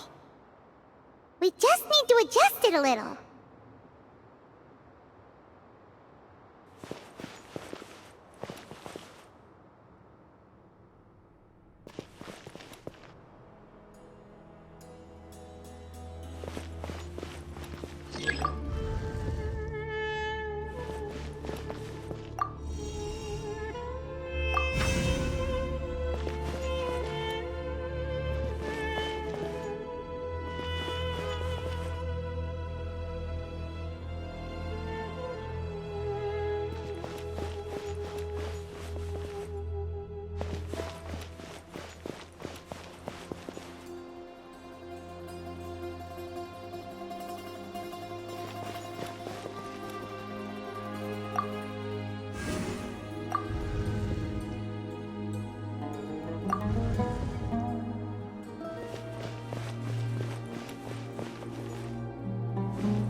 Dead meat!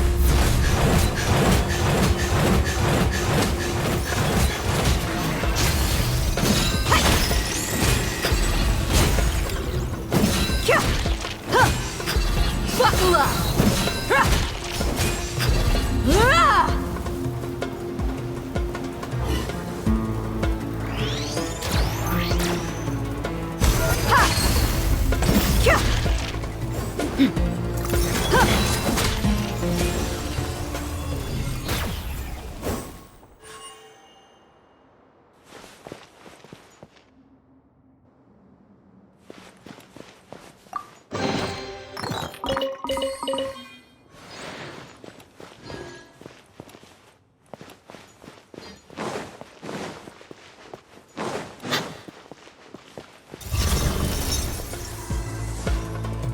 Let's get it on!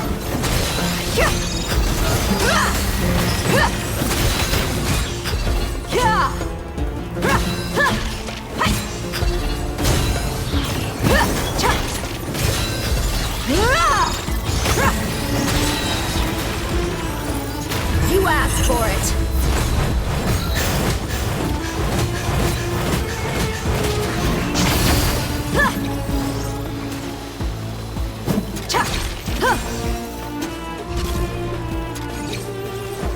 Buckle up!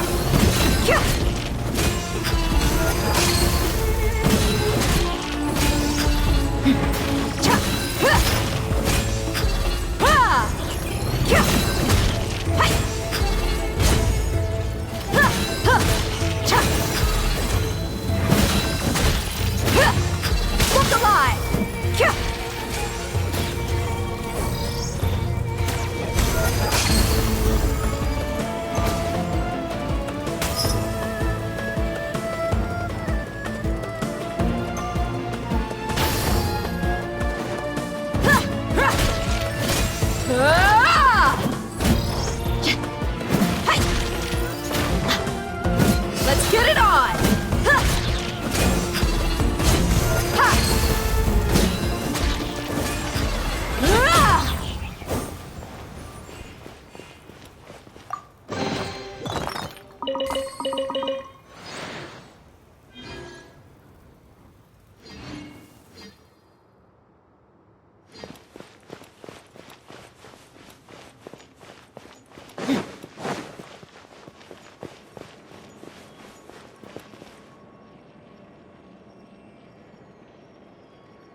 I wasn't expecting anyone to make it through from the other side.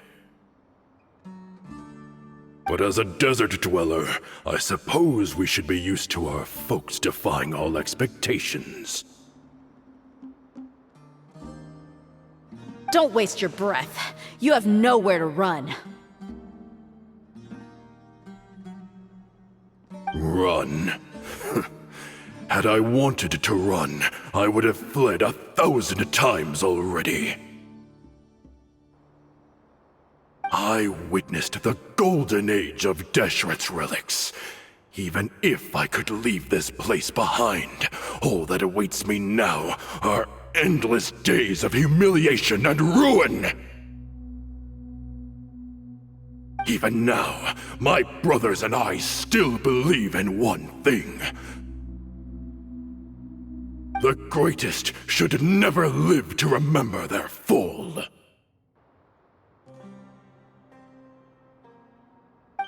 So you want to go out in a blaze of glory.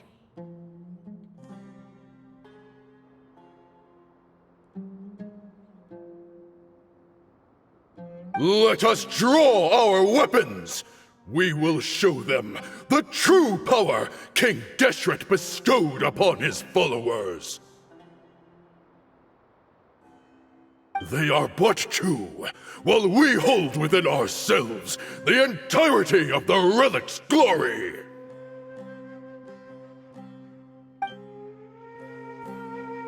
Wave one, charge! Eliminate them!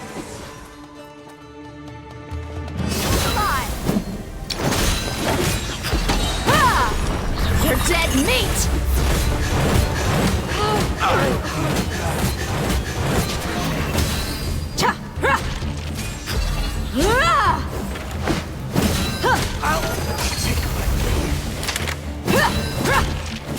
Let's get it on!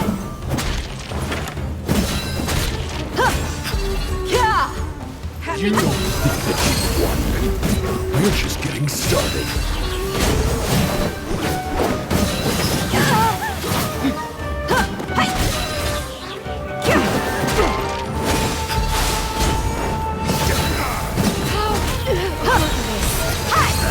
You asked for it.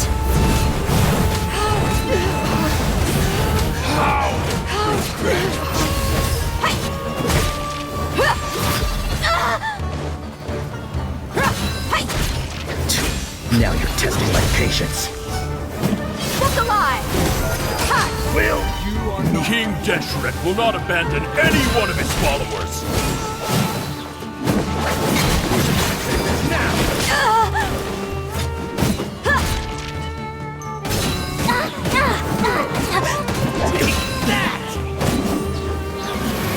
Let's get it on!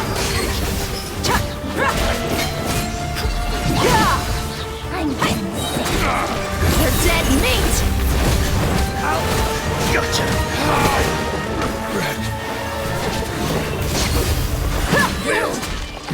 Brothers! With me, this is where we prove our faith. You all just want to die? None of us plan to leave this place alive!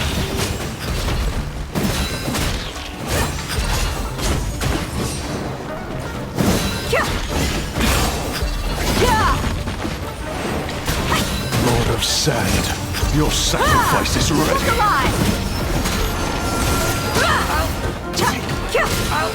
Take my You asked for it.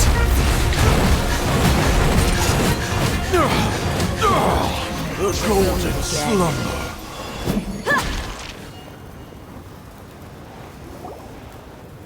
The commander has finally fallen. But they're still coming at us! This place is like a gladiator's ring. They just keep coming no matter how many we beat! Yes, keep fighting! There's no need to fear, and no need to back down! This is our last stand! When the next wave comes, try to draw away their attacks. I'm going to see if I can take out that high platform.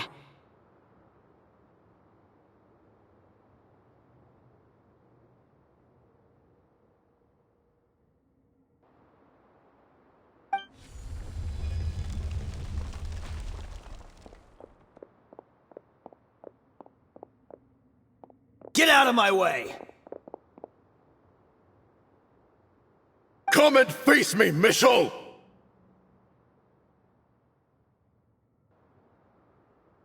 Ugh, so they've broken through the front as well.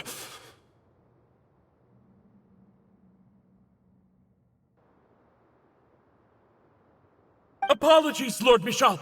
They fight like absolute madmen. No matter how much we throw at them, they just keep coming for more.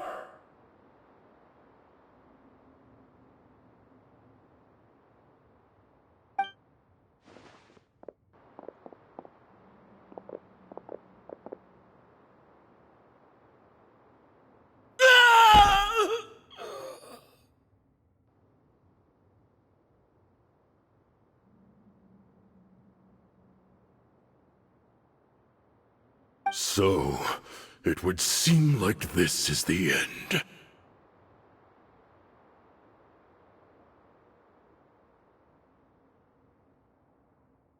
Time to pay for everything you've done, Michel.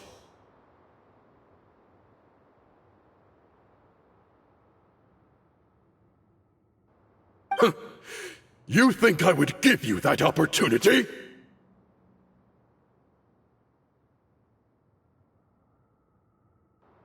I will be buried in the sand, alongside all the rest of our fading glory.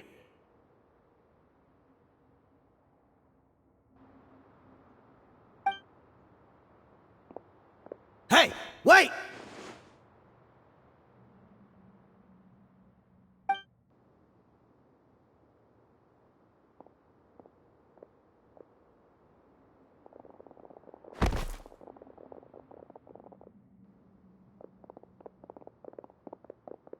We were too late. It's over. There's no more need to fight.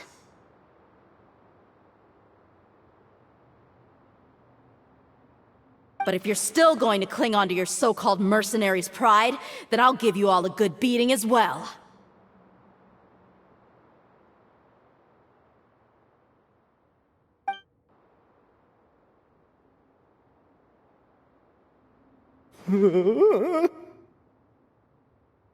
Hey, dear! I found the mechanism. I'll get you all back up here right away.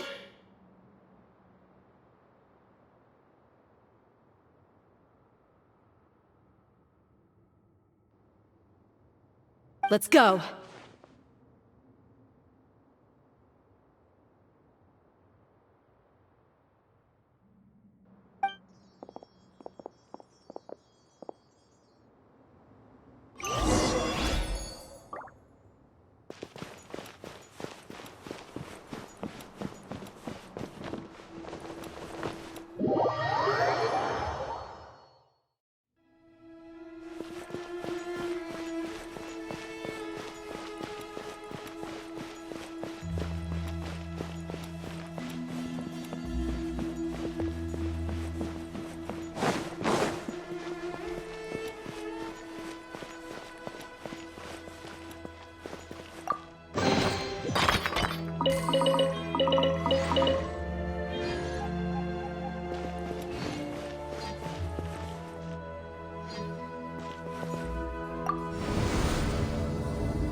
Who are you filthy rats? And why are you always pestering us?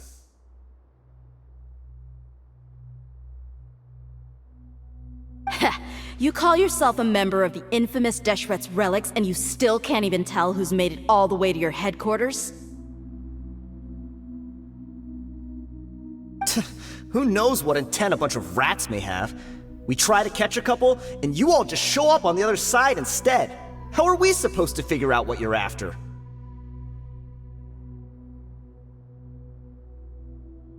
Hey, have you ever heard of a man by the name of Kusela?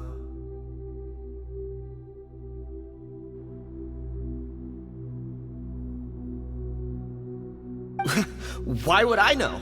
It's not like I'm in charge or anything. This is your last chance to talk. Hey, I said I don't know anything.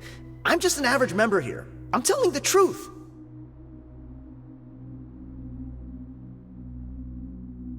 If you're here to find someone, why don't you look through the records yourselves? Who can remember every name and face with so many people coming in and out every day?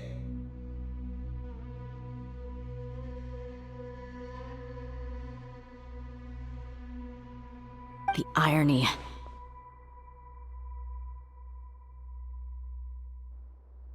His life became a light for so many, yet to others, it wasn't even worth remembering.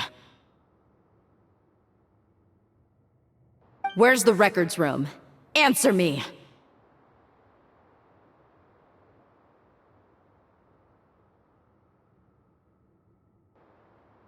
It's right over there. All the files are in there. You can go through them as much as you want. It's not like any of them still matter anyway. I mean the old records room. The old records room? You mean, the one that got burned down?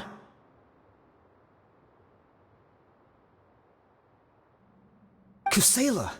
Ah, yeah, I remember him now. The guy who could hardly walk.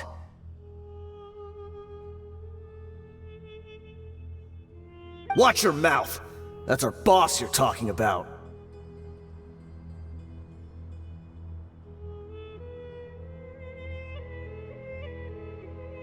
He was definitely faking it. We all let our guard down as soon as we saw him come hobbling in.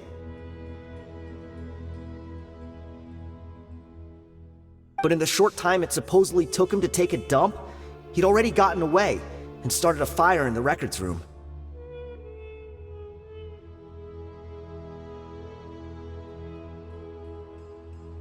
He couldn't have possibly outrun us if he wasn't a fraud.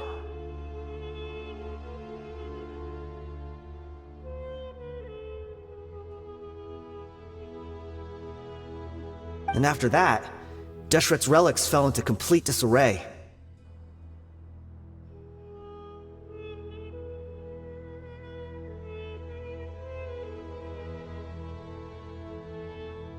Stop wasting our time. Every one of us here is perfectly aware of what he had done. Tell me, where is the old records room?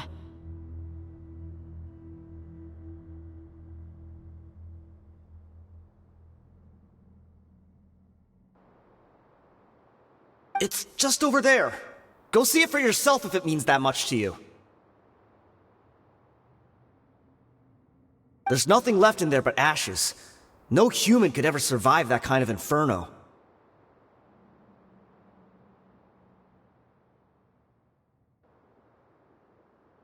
Bashar, Tikriti, let's go. We'll leave the others here to guard these guys.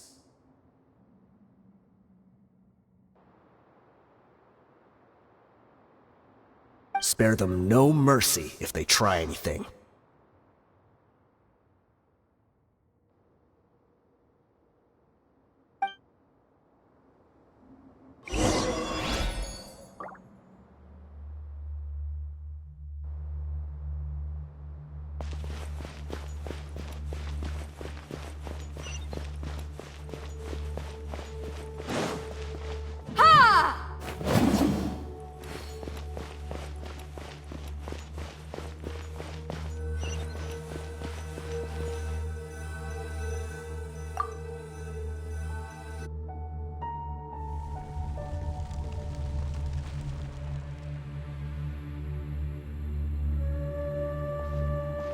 So, this was his final destination.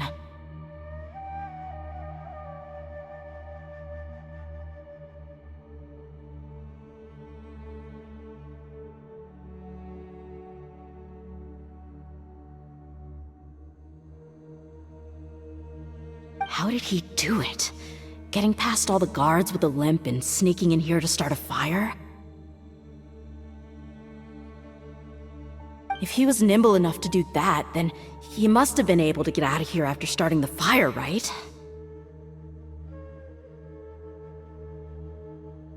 Tia.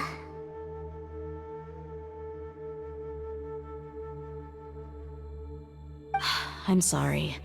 I know it's just wishful thinking. Let's look around. Maybe we can find something that's been left behind.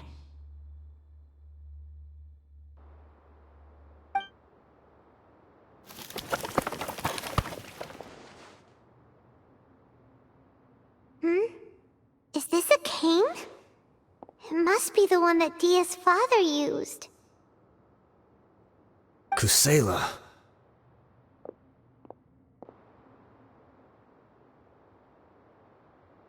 Thanks for everything, boss.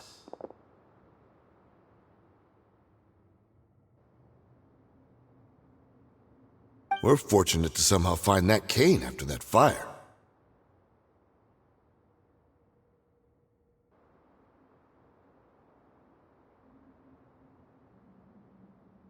Let's split up and look around some more. What if something else has been left behind? But what else could survive a fire like that? Huh?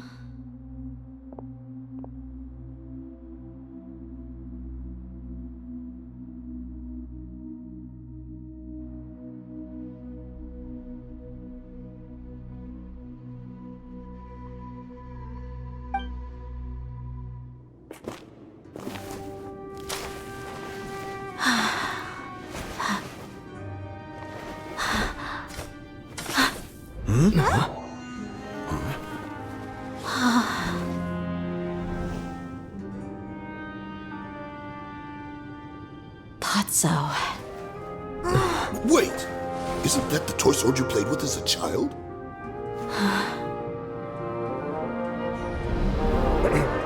The dragon is no more, for Princess Dia has slain it.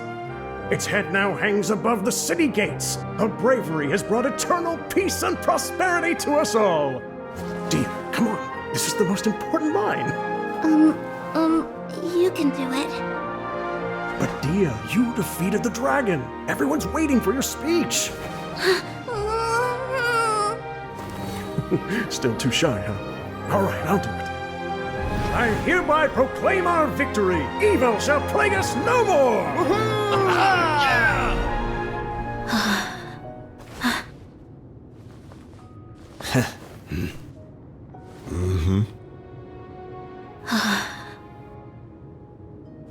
I hereby proclaim our victory. Evil shall plague us no more, Dad.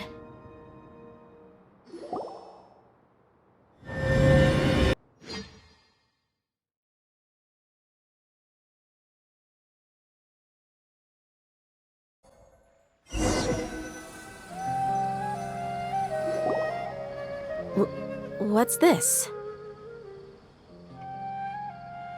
Don't you remember? You asked Paimon what she would do if she were to wake up tomorrow with loads of money.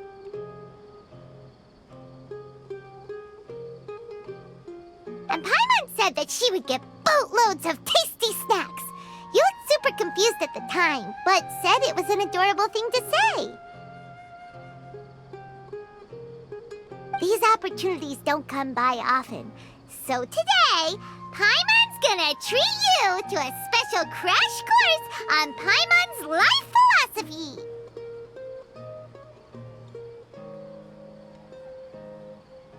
Hey, this way you get something from the both of us for the price of one.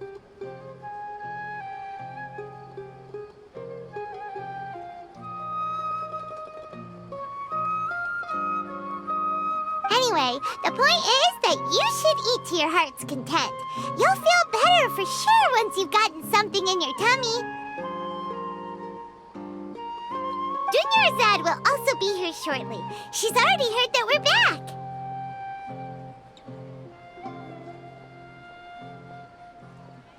Aw, thanks, you two. Honestly, this is very unlike me. I just had a lot on my mind on our way back, so I didn't know what to say. My chest was filled with all kinds of intense emotions. They just shook me even more than all the feelings we've shared during our previous adventures. But when everything came to an end, those emotions also vanished without a trace, and I was left feeling more empty than ever before. It was as if I'd lost the thing that was most important to me.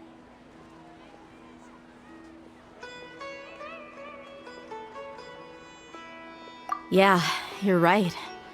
To many mercenaries, Mora is the most important thing in the world. But perhaps to us, it's the most worthless thing of all. Idrisi and the others all used to say that they would quit if there was no Mora to be had. But when it came to avenging my father, there was no Mora to be made anywhere. My reality shattered when I found out that the father who always told me hero stories was in fact a bad guy. But look at me now. Am I any different?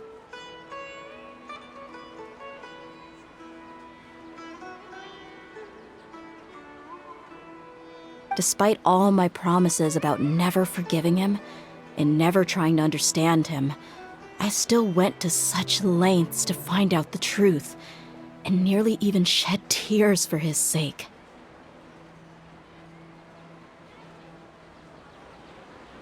We're hypocrites, all of us. Yeah, you're right. It's just a pity that we often only recognize our true feelings after it's already too late. You're back! Are all of you all right?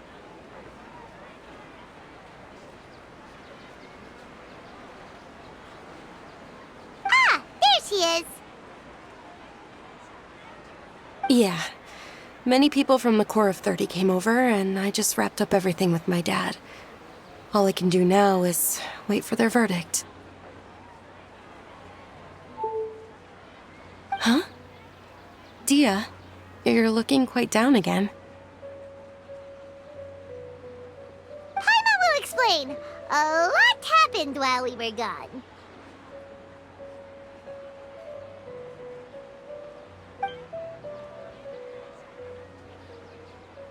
I'm sorry.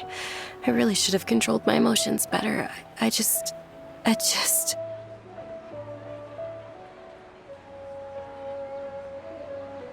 It's all right, my lady.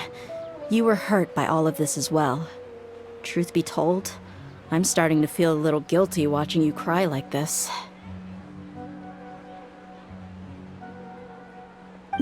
Dia, your pain must be even worse. You shouldn't need to comfort me. Hey, don't worry about me. If anything, this whole thing has finally shown me the difference between illusion and reality. My father probably thought that people could settle into new lives as long as they moved to a new environment. That thought has even crossed my mind a few times. It's like saying, what's wrong with adapting to a new life? However, there was always something deep within my mind that refused to accept it. This impulse brought me great turmoil, and even made me feel ashamed for turning my back on your father's kindness. But now that I consider it again, it all makes sense. The desert sands are a part of who I am, and I will never be able to lead a peaceful existence. I understand how you feel.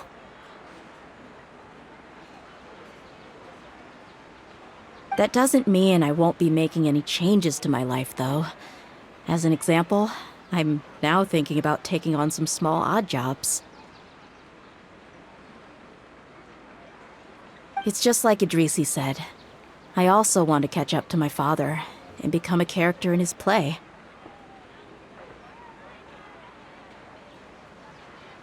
Even if the ending of the story may be childish and ridiculous, it won't really matter.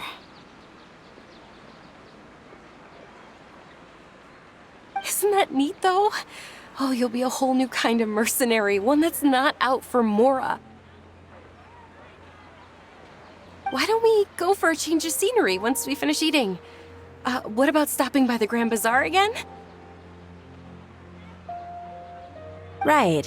You said you wanted to get a rug for your family. We'll come along too. I can't thank you enough for taking care of me this entire time.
Oh, this rug here is quite something.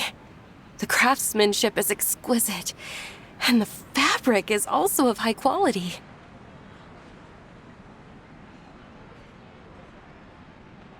Ah, here you are. Finally, I found you. Hey! Aren't you that mercenary who bit his tongue? You can still talk?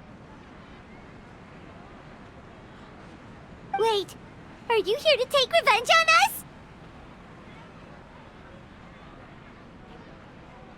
us? What are you talking about? Do I look like I could take you all in a fight? I just came here to give you something. I'll be on my way to give myself up to the Corps after this.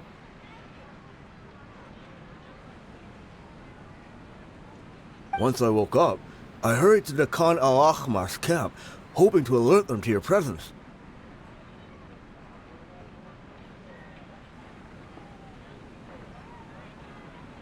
But when I got there, I found no one except the members who were still too injured to move. Ah, so you probably got there after us. Yeah, they told me that they had exacted their revenge, and everyone had turned themselves in to the authorities. Even that last camp was not going to last for much longer.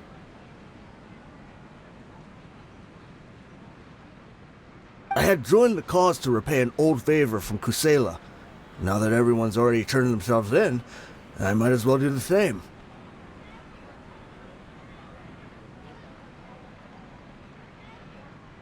One of the injured members gave this box to me. and told me that it contained some of the old man's last possessions. Everything left in the camp will get confiscated, so I figured I should get this to you before the court could get their hands on it.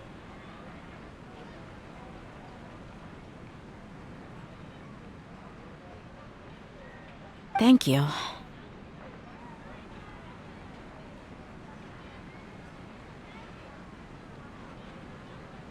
No worries. We are all just living our own truths. There's no need to comment or judge anyone for it.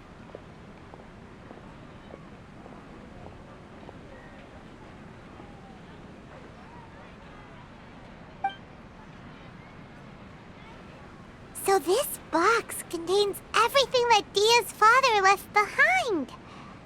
Huh. It feels lighter than expected. Well, back in the day, the first thing he did with any Mora was spend it on things like drinks and meat.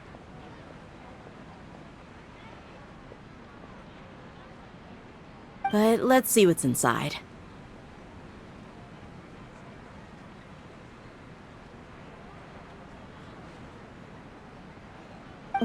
What's this? It's just a bunch of junk. Ugh, it kinda stinks.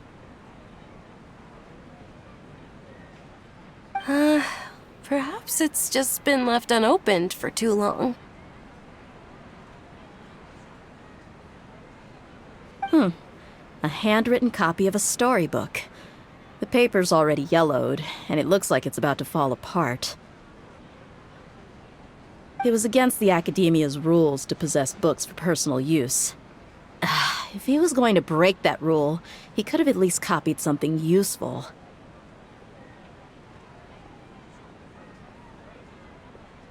That probably means this was really important to him. And here are a few bags of children's snacks. The packaging's completely deteriorated. Maybe that's where the smell was coming from.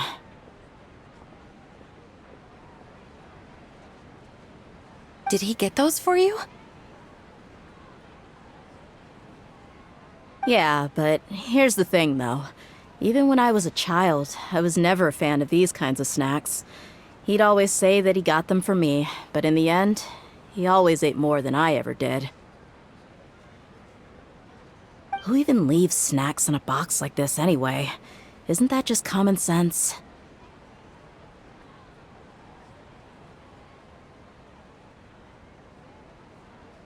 Forget it. Let me see what else is in here.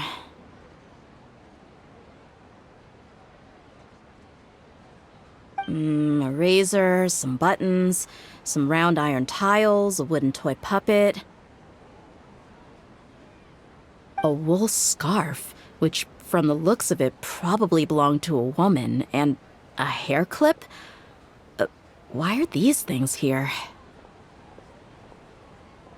I'm suddenly feeling a little scared. I'm sorry, my lady, but this is just the kind of man he was.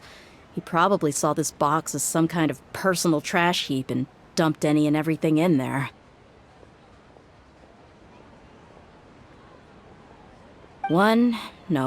Two empty liquor bottles.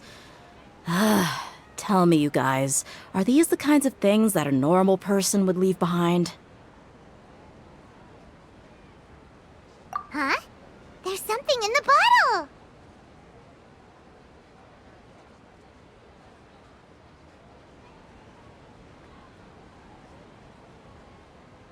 Oh, you're right.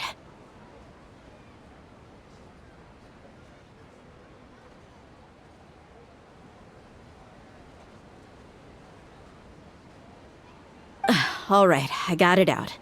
It seems to be a piece of paper with some writing on it. The bottom part's all damaged from moisture, though. Let's hope the writing didn't smudge. I was suddenly seized with an urge to write a letter after finishing this bottle. I just folded it up and left it in the bottle, though. If I end up forgetting about it, it won't really matter. To Dia. It's A letter for me? It's all right. I'll just read it out. If he went to the trouble of writing a letter, there must have been some important things that he wanted to say. Or at least record down. My condition's becoming worse and worse. Can't even walk without a cane anymore, much less go out and have fun. Guess I don't have many days left. If you're reading this letter, then I suppose I'm already long gone.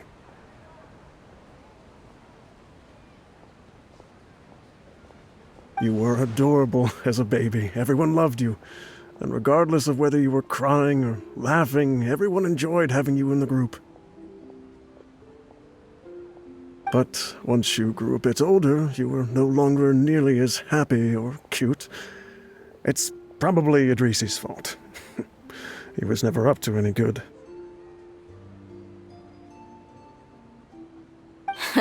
Can you believe this guy? He can point the finger at himself. Anyway, back to the point. To summarize, I'm writing this so you would know not to feel sad for me, even if you end up finding out the truth.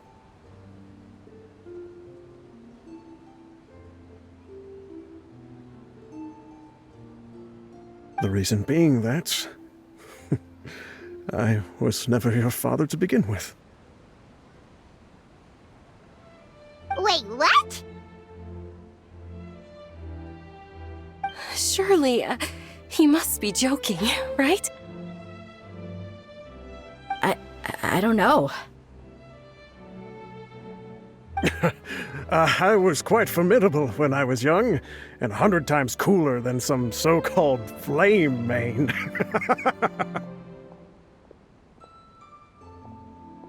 Really felt like the whole world was under my feet. With just a teeny tiny bit of effort, I felt I could rule over the entire desert. But as fate would have it, I went out into the desert for a drink one day and discovered a baby in the sands. It was you. You were just lying there, small and helpless. You were so tiny that if the wind blew for just a little while longer, you would have been buried forever.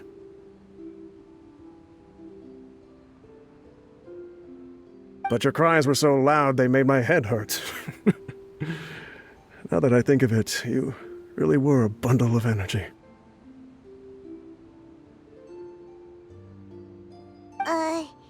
Sounds like he's serious.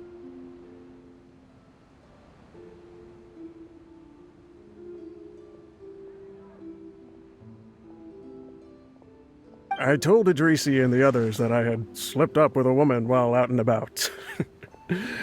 None of them even doubted me.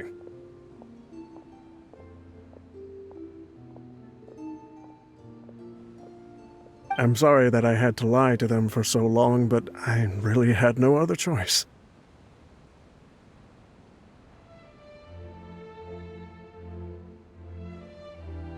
I was their most esteemed leader, after all. It's not like I could just tell them that I suddenly wanted to play at being a father. At this rate, I'll puke up all the liquor I just drank from this bottle.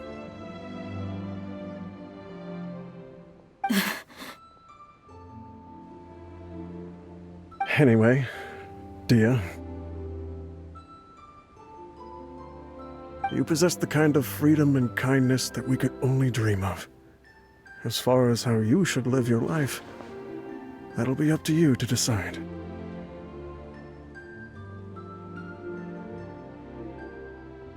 That's the end of the letter.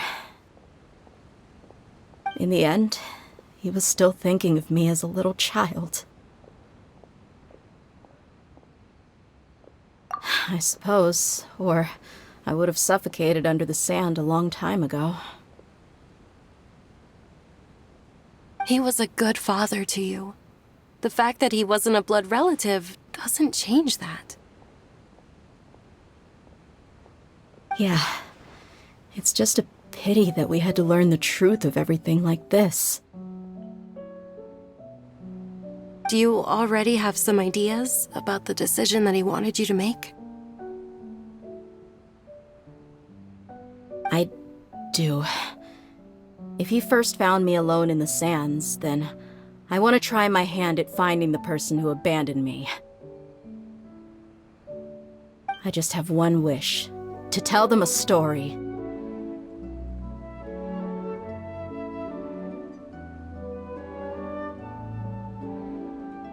That there once existed a childish and foolish jerk with a heart of gold.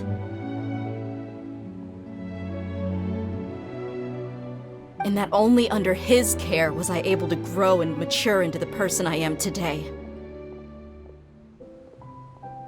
If you end up finding any leads, can you share them with us? We go on adventures all the time. Maybe we'll be able to find some information for you. Sure, I appreciate it. I wasn't expecting you to be so enthusiastic.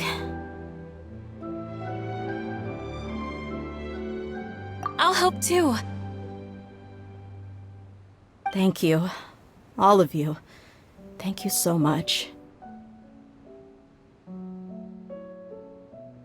My life has certainly had its twists and turns, but I've always considered myself lucky. Because no matter where I've gone, I've always been surrounded by incredible kindness.